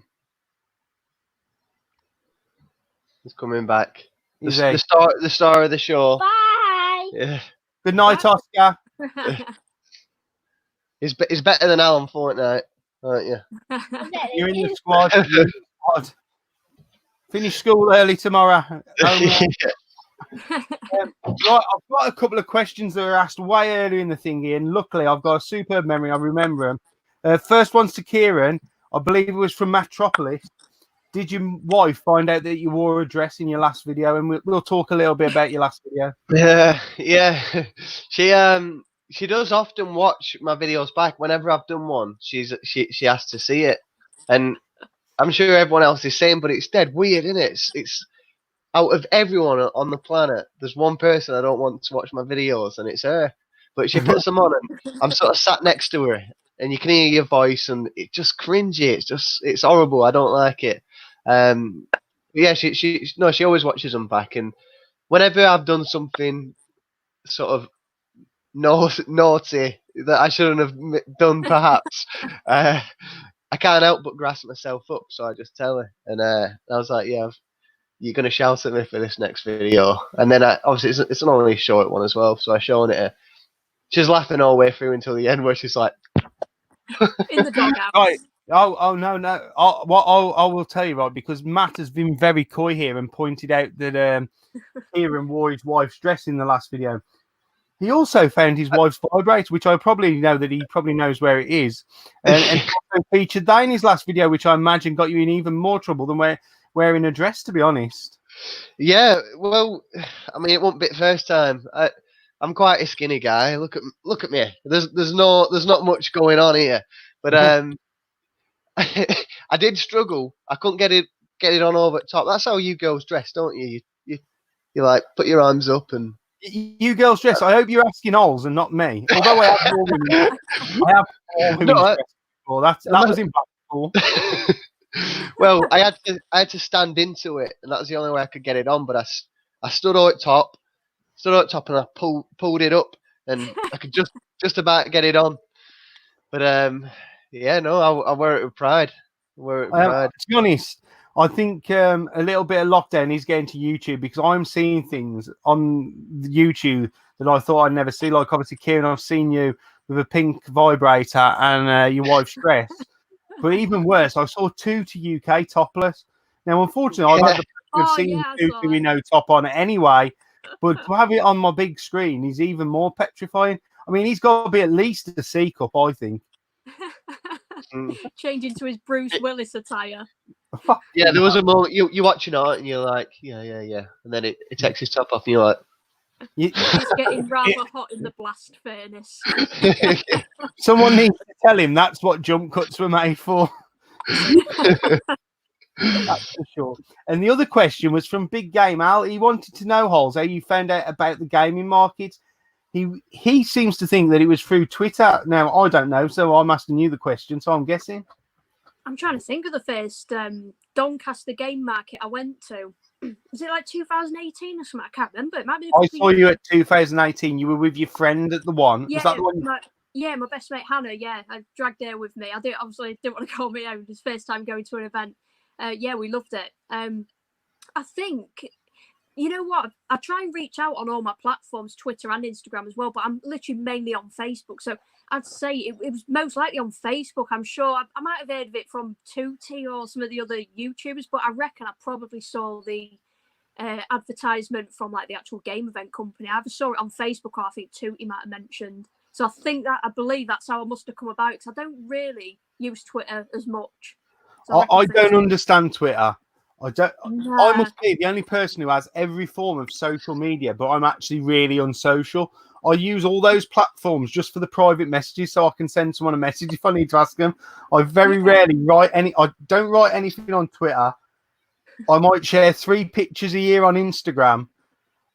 And if I write a genuine status on Facebook, it's usually a long one and a rant. That is my whole use of social media, where I share it. Other than that, it's for contacting people. But Al also said he remembered saying hello to you at one of the original Doncaster markets. So you might want to check out his channel. It's Planet Retro. He said he was the creepy guy who said hello to you and you didn't know who the fuck he was. And I must admit, Ali's a creepy guy. He's shit at games as well. Oh, But in yeah, all like I say, I'm a bit genuineness, rubbish with names, and I've had one Budweiser, so I'm a bit arsehole right now. So now I'll check out his channel after. what Cheers for that, one bud. No, he seems to think that it was me on Twitter. Holly, I still have the tweet. All right, Al, you're turning into a bit weird and fucking creepy now. You've had too many owls. If you tag me in the tweet, I'll probably remember it. It's just my memory's pretty bad. It's probably that. But yeah, if you tag me, I'll probably remember it anyway. So while we're still talking a little bit about YouTube, we'll start with Kieran. What is your future with YouTube? Because obviously you're up for YouTuber of the Month. So grab yourself some votes in case there's anyone who doesn't know about YouTuber of the Month. I'm a previous co-winner. Aiming to go YouTuber of the Year. Vote for me, Danester, YouTuber of the Year. I'll let you know when it is. Don't you fucking worry. I mean, that last video I did, since I've done that video, I've got one extra vote on one extra vote to win it, and I don't really know what much more I can do. Bloody hell! I was in a dress, I had a dildo in my hands. What? I'm gonna have to do a sob story like that. Top twat, aren't I? Where else am I supposed to go? See, the biggest problem you've got is you can't hire the help of Addy Sneaker Freak because he's firmly in Game Zone Birdroom's camp. See, I hired Steve. Steve helped me get a few votes, but then he was a bit shit at the old counting, so I sacked Steve and managed to get myself a tie. Gruss Newton employed Steve and got the win, but unfortunately he's deep in Game Zone Birdroom camp, I think, at the moment. He's Addy Sneaker Freak, Steve, and he's probably deep in about 20 Stellas by now. I mean, in all honesty, I think it's a bit too early, really, for me for YouTube at month. I've only started back up again since January, so to go up against, the likes of Al, who's been going for like, I don't know how long he's been going for, but certainly longer than what I've been doing. And his community stuff. I voted for the guys, you know what I mean? But he's just like, I couldn't really give two shits, to be honest. I'm not really bothered about winning it. To be nominated by Russ was fantastic. That is a big win for me anyway. Just to be nominated, so to and then to get a vote or 2 votes is good. But yeah, I'm not really fussed about winning. Don't don't waste your vote on me. Watch the video and have a laugh. But Jesus Christ, go and vote. I'd say go and vote for Al. He's absolute comical, isn't he? There's not once where you watch his videos and you ain't got like a big grin on your face, waiting for like what's he gonna do now, which is daft. So yeah, I'm not really fussed, to be honest. Is it inspiring you to not go on further in YouTube, but do more content? To know that you've got the backing of people in the community at least to put you forward and stuff like that. It's got to be a confidence booster for sure. Yeah, there's definitely. I don't know, because I do feel like I've just, although I was there a while back, I do feel like I've only just started, and it's more of a nice welcome gesture. It's like a bit of appreciation. That's what I sort of see it as. It's like appreciation. Thanks for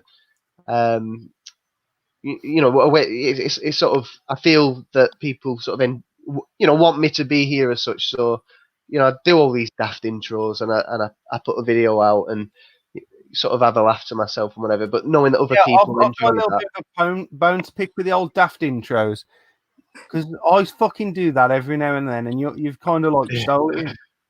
Well, if I'm honest, like the inspiration of doing that stuff originally came from Monkey Spaz 5000. He'd start a video. This was way back 2013, and he started a video and he might have like a bud in his mouth or whatever, and it just let out a burp, or it'd only be a couple of seconds, and then it'd say that there's a monkey. What did it say? There's a monkey in his ass. There's a monkey in my pants. Yeah, yeah, and it'd say that, and then it'd go onto his video. So I started doing videos, and I thought, because at first I wasn't going to edit anything. I thought, let's just film myself, chuck it on there, and that's it. It's, be done. I don't have to hook up a laptop, this, that, and the other. And then I just thought, I'll put a bit more effort into it and get learning, more with stuff and whatever. And I thought, rather than just chuck the video out there, let's do some sort of intro. So I just started doing. I think the first one was I'd drop a can of Dr Pepper. And I don't even know if anyone knows, but that was like a purpose. I did that on purpose. Like it was all in act. So I had I set up like a bin and like a bag and everything for it to fall into, because obviously there was stuff still in it. And the idea was like, I spent all this time cleaning these games, and Dr Pepper, what's the worst that can happen? but yeah, and then people liked it, so I thought, well, that's it. I'm gonna have to do something at every video now, because that's everyone's subbing. I got shout outs from I think you shouted me out, and then a few other people shouting me out, and it was always like, his intros are funny. So I thought, fuck's sake, I can't. I'm gonna have to put an intro on every video now. See, I did the one obviously when I was up for YouTuber of the month. That was purely like as a slap in the face, like to say, like, look, man, I'm the complete opposite of fucking everything else that's up against me. Like, I swear I don't give a fuck what I say, sort of thing. So I did kind of that, like I did the whole corporate look where I was sat in my glasses, my hair combed over. I think I did one for the Friday Force. I started doing ones where I was answering my phone, making a fake phone call every time I started a video. But I won't do that every video because I want to leave and fucking waiting to see if I do it. Plus, I'm doing live streams all the while. But I love yours, man. And I think everyone should have a little bit of fun and a laugh with YouTube, definitely, 100%. Well, I think the bigger thing, the biggest intro I've had, like those phone calls, they're just cracking me up. And Russ, I've just seen, who's just coming to chat, Retro Bear. He does it all the time, and I'm in stitches. Like I don't even watch the whole video. I rewind it back like 3 times. I started again, just watching him on the phone, and it's just so like it's so fluid how he does it. He's just got it, and it just cracks me up. So I was doing these videos, and that's all I could think of. Like, I want to go on the phone, but Retro Bear does that. Jesus Christ, what can I do? And that's where this all like Darth Retro Bear, and I'm on phone to his mate Basil and all this in the background. But I was a bit worried that. Oh, hang on. Is this part of your skit? For a start, you keep spelling my fucking channel name wrong, and Lee does. There's an E in it, right, between the N and the S. And Kieran, if I win YouTuber of the Year and Finger, you've got to do the jingle, and it's got to be fucking better than that one that them Yanks keep playing for a start. The jingle, all right, yeah. I'm just putting my phone off once. I'll move on to Holly. You carry on with your phone. So, Holly, what's the plan for the future of your channel? Like, just making content would probably help everyone. I know you've had a new video up today. Yeah, I know. Yeah, I've got another one on the way.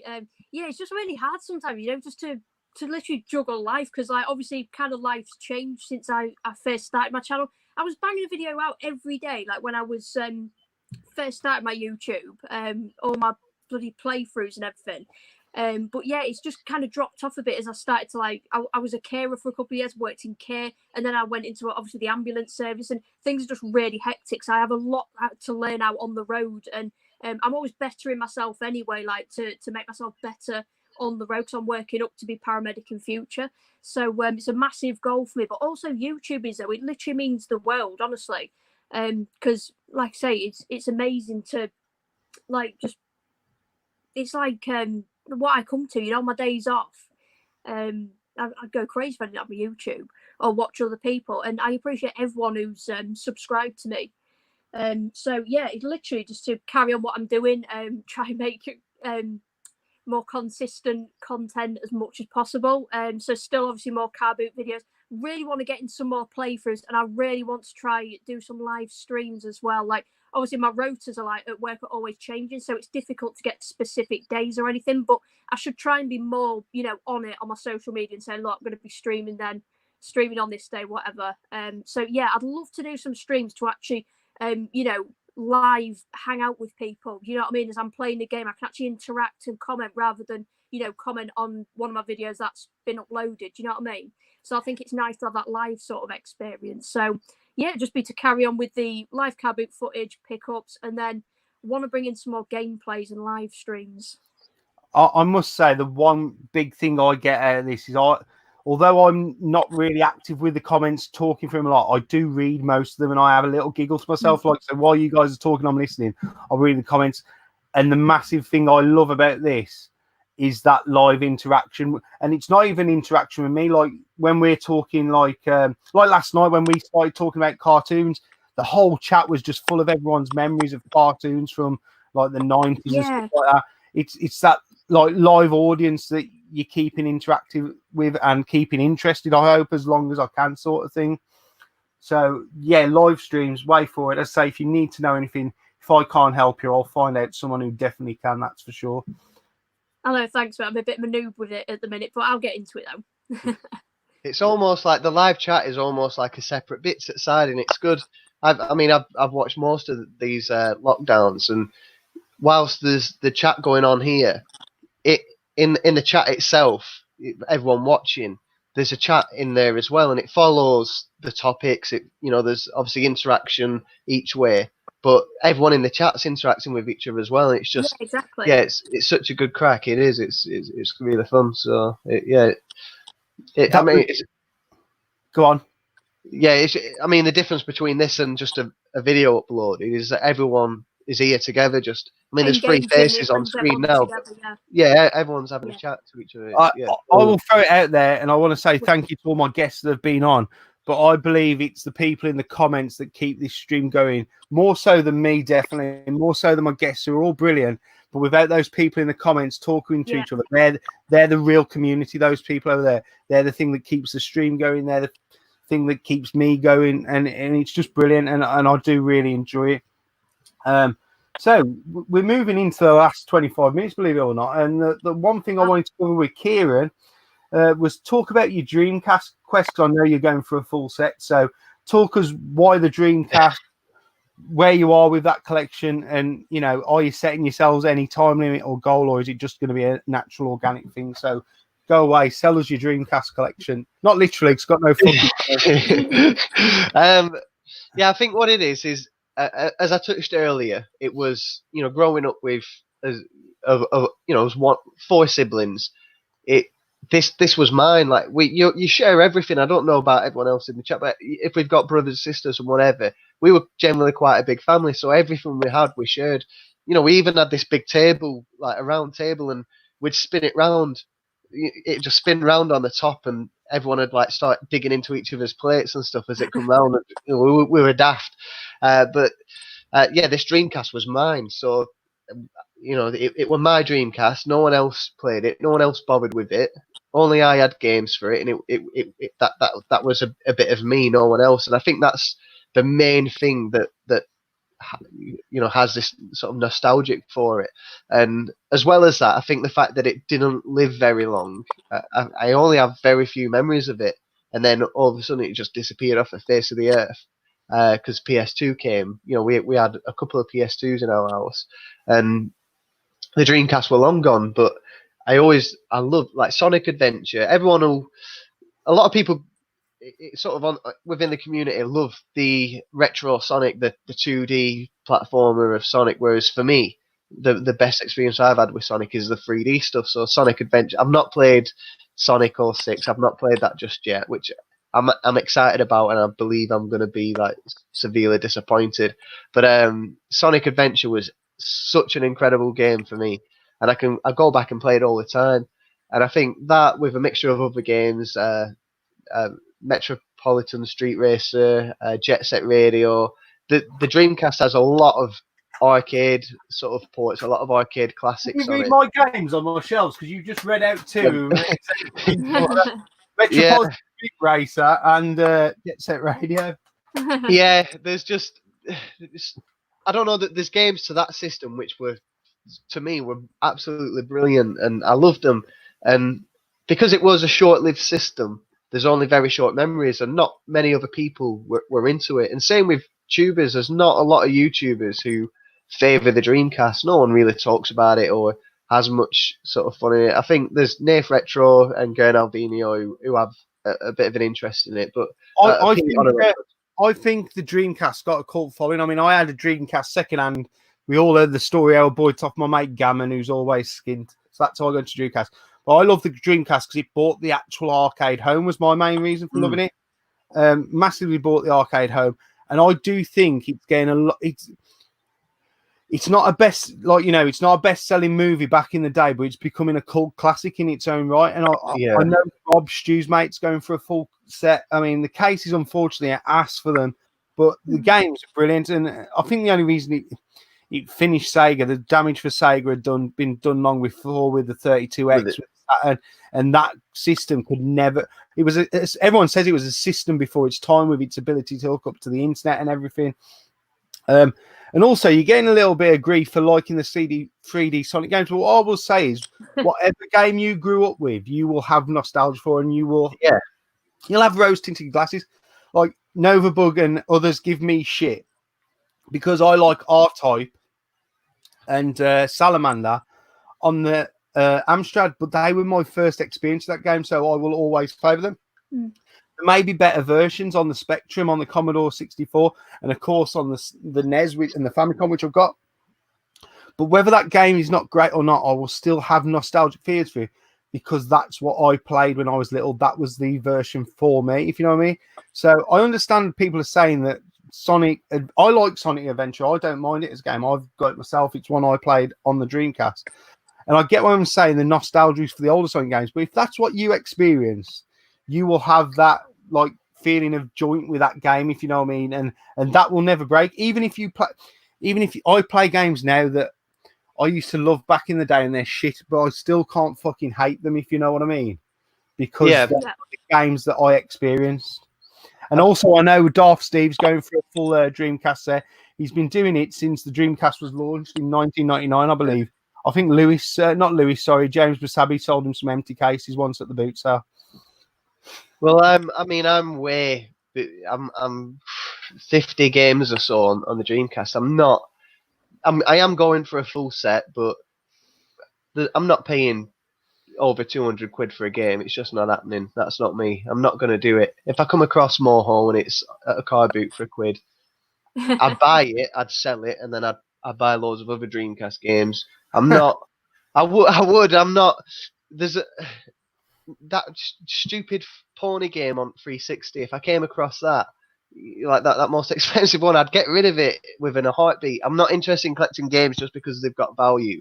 I'd rather get those, sell and make a bit of money, and get games that I want to play and that I enjoy. So Sonic Adventure is it's not a rare game at all. It's probably one of the cheaper games on the Dreamcast.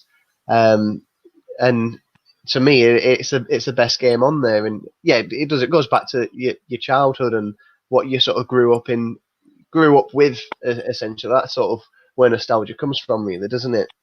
And God, yeah. And yeah, definitely, I'm going for a full set, but I ain't spending over 200 quid on a game. You can fuck right off, no chance. No, it's not happening. But if I come to it through other games that are worth money, I'll trade those in and then get it. But yeah, I'm not spending a couple of. It almost feels better when you get something from CX like that, where you bought a load of like more expensive games for cheap and you trade them in and get something you want. It's almost like it's how I justify it to my missus. I've not actually, although this is a £200 game, I might have paid 50 quid for it in actual monetary value, if you know what I mean. Exactly. Definitely a good way of doing it. That's the beauty of it, isn't it? So much better getting a game like that, knowing you've paid a lot less. Wicked. Oh God, yeah. That's where CX is great. I know it gets a lot of shit, but it's a fucking brilliant service. And where else are you going to get a 2-year warranty on a 30-year-old game? You've got to play the CX roulette, the CX game. You've got to go for it. Oh, it's all about roulette. So we'll swing a question to Holly. We'll talk a bit about your passion for Resident Evil. Obviously, you said the links come from when you used to play it with your dad. Talk us through your collection and also tell us a little bit about your Lego behind you. Oh, yeah, I've got loads of Lego behind me. So a lot of it's Harry Potter. I am a big Harry Potter fan. I like all geek stuff like that. But I've been debating what to do with it because obviously I can't build anything at the minute because I'm absolutely pushed for space. This is my bedroom. I will vouch that when Holly was putting her camera on, it looks like fucking either a challenge on the Crystal Maze or something from the Krypton Factor to get around that room. The Aztec Zone. Oh, yeah. So I've been debating what to do with my Harry Potter, but you're not going to get another one of them Hogwarts, are you? You know what I mean? Once they're all discontinued in years to come, whatever. So I think I might keep it because the problem is they bring out one lot of sets, don't they? Then they bring out more. So I've been debating what to do, but I might pick them up another time. But my Stranger Things. Talking about Hogwarts, that one there, you might be best keeping that sealed, sticking up your loft because I think the infamous one was it the Taj Mahal when they did a run of that back in the 90s. I think it was.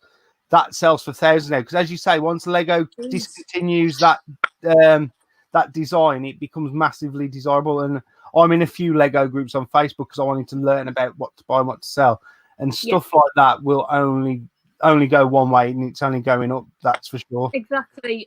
Like you said, I'm reluctant to get rid of it. I reckon I'll probably end up keeping it, and I'll eventually build it when I get my own place. I'm saving up for my own place at the minute. It'll take a little while, but I'll get there. And yeah, I bought the Lego Stranger Things as well. Could not resist. That's like my favourite show ever.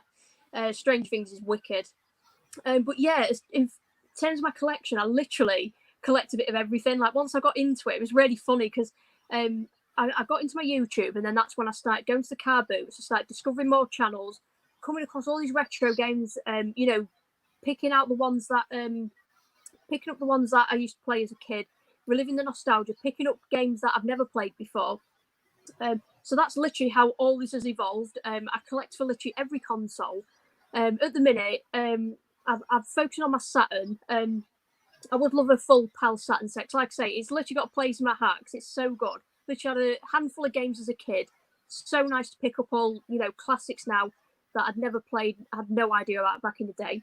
And thanks to Scottish/Japanese Alan, I'm well into my PC Engine.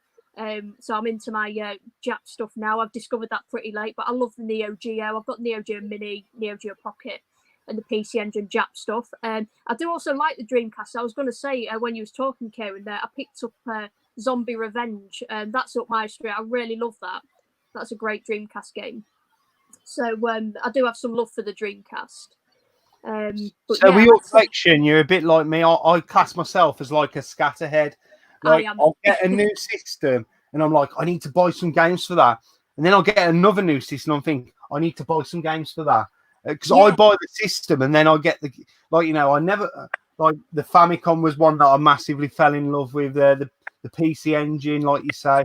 Actually, I like the N64 because I've got the Japanese version of that now. But my collection has no focus. It's almost like I've got a little bit of everything, and when I go to the market, I might see something that tickles my fancy, and I'll get that. Like I very rarely go to the market and just buy for one system. I try and buy a little bit of something for everything that I'm into at that current time. Is the way I'll try and do it. Yeah, that's exactly how I do. I do generally play the games as much as I can. So yeah, I do these games. I mean, I have an interest and definitely want to play them. I concentrate a lot on my survival horror stuff as well.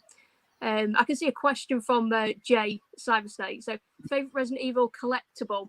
It's really difficult. I mean, I've got I actually got the big Resi 7. You know, like the big house that was released where you can build all that creepy house and stuff. I've got all that sealed. Obviously, I can't put it anywhere due to spacing issues. But that's a decent collectible I've got. But in terms of nostalgia, I can just reach and get a couple of these.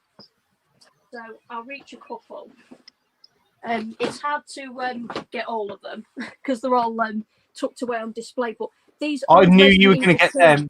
I knew you were going to reach for them. Because I remember it's just from when I was a kid, I used to have these loose, and then they kind of got just distributed between me and my cousins. And I still have the Leon loose. That's the only one I had. But this was a couple of years ago. I saw someone listing these on eBay, literally the full set, all single listings, and I just whacked in my highest bids on all of them. I just thought I want all of these, just for the nostalgia. So there's Leon and Ada. These are a couple of them. So it's the Resident Evil 2 figures. I think they're the most nostalgic and sentimental to me. So it'd have to be my figure set of Resi 2. That's what. Are they sealed as well? They've never been opened, are they?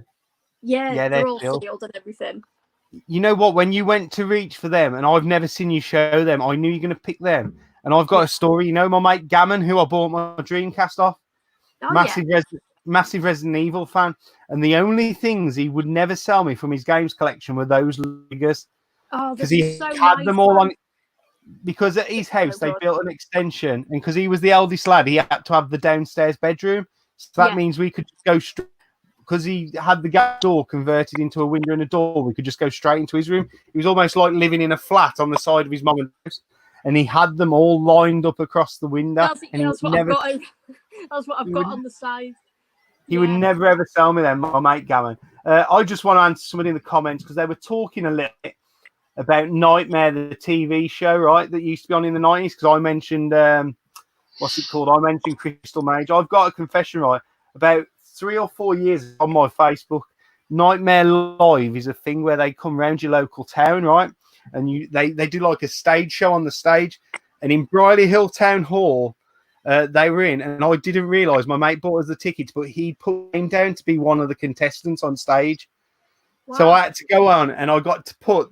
There's a picture of me on my. There's a couple of pictures on me, and there's some video footage of me. In fact, it was only probably about a week ago, 4 years ago, because my mate Blake Brett shared it on Facebook. There's a picture of me with the helmet on, with the shield and the satchel, like going through the stage play and all that. It was really, I mean, you can't see nothing through the helmet, but it was brilliant, man. And I had so much fun with it. And there was people who I went to school with who were in the audience, and they were like going, "Oh my God, that's Dana from school, man." And my mate who booked the tickets, he goes, because like I didn't know, I sat down and they're like, they picked up the people who were going to guide you, because they have to say, like, take 3 steps forward, take 4 steps right, reach out and stuff like that. They'd already picked them. And next thing I know, I think I was like the second contestant. So I'd watch someone have a go and they were really shit. And I think I said something to my mate. I said to my mate, I said, "Fuck me, he was rubbish." And my mate starts laughing. And the next thing I know, my name comes over the tannoy to go up on stage. And I just turn and look at my mate, and he's absolutely, because I'd had probably about 3 or 4 beers before this has happened. So I was well ready to start staggering anyway. But yeah, I had to go up on stage. And if I can find it, I'll put them in the Discord, because we've got a Discord chat. I'll find the pictures and put pictures of me on stage in the Nightmare gear. It was real fun. Oh, you'll have to show us, mate. That's wicked. Yeah. While I mention the Discord, actually, I'll find the banner, because I don't know if you know about Discord, Holly. It's just where literally everyone hangs out and chats. It's a bit like WhatsApp without having to give out your mobile number. Oh, wicked. Yeah, I've heard of Discord, yeah. Yeah, so we've got a little Discord channel. It's not one of these where you have to be my Patreon to talk in there. Literally everyone who's in the comments is in there. So if you click on that link, either you can download the app on your phone, or you can go on. I've been going on the internet. There's loads of people in there. We've got our own sections where fucking Dylan talks his shit about his limited run games. People talk about like their YouTube channels and stuff like that. And it's just a cool place for us all to hang out and chat and do trades. So if anyone wants to click and join on that, they're more than welcome. So we are going into the last final 5 minutes of the thing. So let me there's something I want to do in the chat before we go. But what we like to do is like to sign out with a message to everyone, like obviously in these difficult and trying times. So Kieran, if you want to go first, then Holster. Yeah, I think everything's been said, really, hasn't it? It's just a different, isn't it? It's tough, but for a lot of people, it ain't tough. Some people, like myself, if anything, it's easier. The last few weeks has been a lot easier for me than others. But yeah, I think for everyone, they're having to adapt to some sort of change of some sort.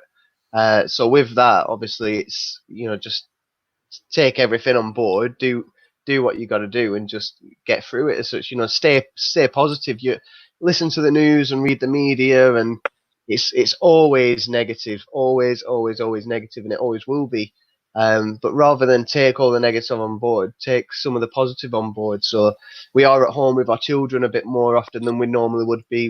There's a bit of more time at home and less time at work. We might have less income, and I know for some people that could be a really difficult time, whereas for others it might not mean that much. But I guess my message really is just take the positives. There's always some positives somewhere, and where you can just take those. And yeah, hopefully we've peaked and we're coming back down the other side now, and I'll be in Venice end of June. Probably not, but we'll see. But hopefully we're on that downward slope now. So yeah, we've done the hard bit. Touch wood for sure. Yeah. I hope to be in Alicante. I think it's Alicante in beginning of July, wearing these shorts. And if I am in Alicante in these shorts, I will be sharing pictures of me in these shorts on YouTube, on Instagram, on Discord, on fucking Twitter, and everywhere, because I know you all love these shorts. And over to Holes. Have you got a message for us all from the front line? Yeah, it's just literally shout out to everyone, like whether you're, like you say, NHS, any kind of key worker, and even people who are either working from home or remaining at home. Like whatever you're doing, just just stay safe and be as positive as possible. It's a shout out to everyone. It's difficult times out there. It's difficult times for people indoors as well. I know it's enough to make anyone go insane, spending weeks and weeks and weeks, only being allowed out for a limited time. It's enough to make anyone go mad. So, we're all in this together. So it generally just to say to everyone, just be as safe as you possibly can, and we'll get out this the other side. Literally, be positive as possible, like Kieran was saying. Yeah. What I want to do is obviously thank you both now for coming on this stream. It's been an absolute pleasure, an absolute blast. It's flown by. But I'm going to ask people in the comments before we sign Holster out, as she's a key worker, as she's a brilliant star and works for the NHS, can we all write in the comments, either do the clap emoji or write the word clap? It'll be massive if we can fucking show that support. And she'll even get a clap. Thanks so much, Rob. Massive thank you. So again, thank you both for being on. It's been an absolute pleasure. It's really flown by. I'm just going to drop you guys backstage now until I've finished this and do a little sign out, and I'll chat with both of them. But again, thank you both. You've been brilliant. I hope you've enjoyed it. All right, thanks, Dana. Cheers, thank you. Massive love to you all. Cheers, guys. Thank you. So it's been an absolute pleasure tonight to get Holes and Kieran on. Neither of them had met each other before I threw them together today. And I think you can agree they've both done themselves true justice. They've been absolute brilliant. The last thing I want to do is, this is his last comment.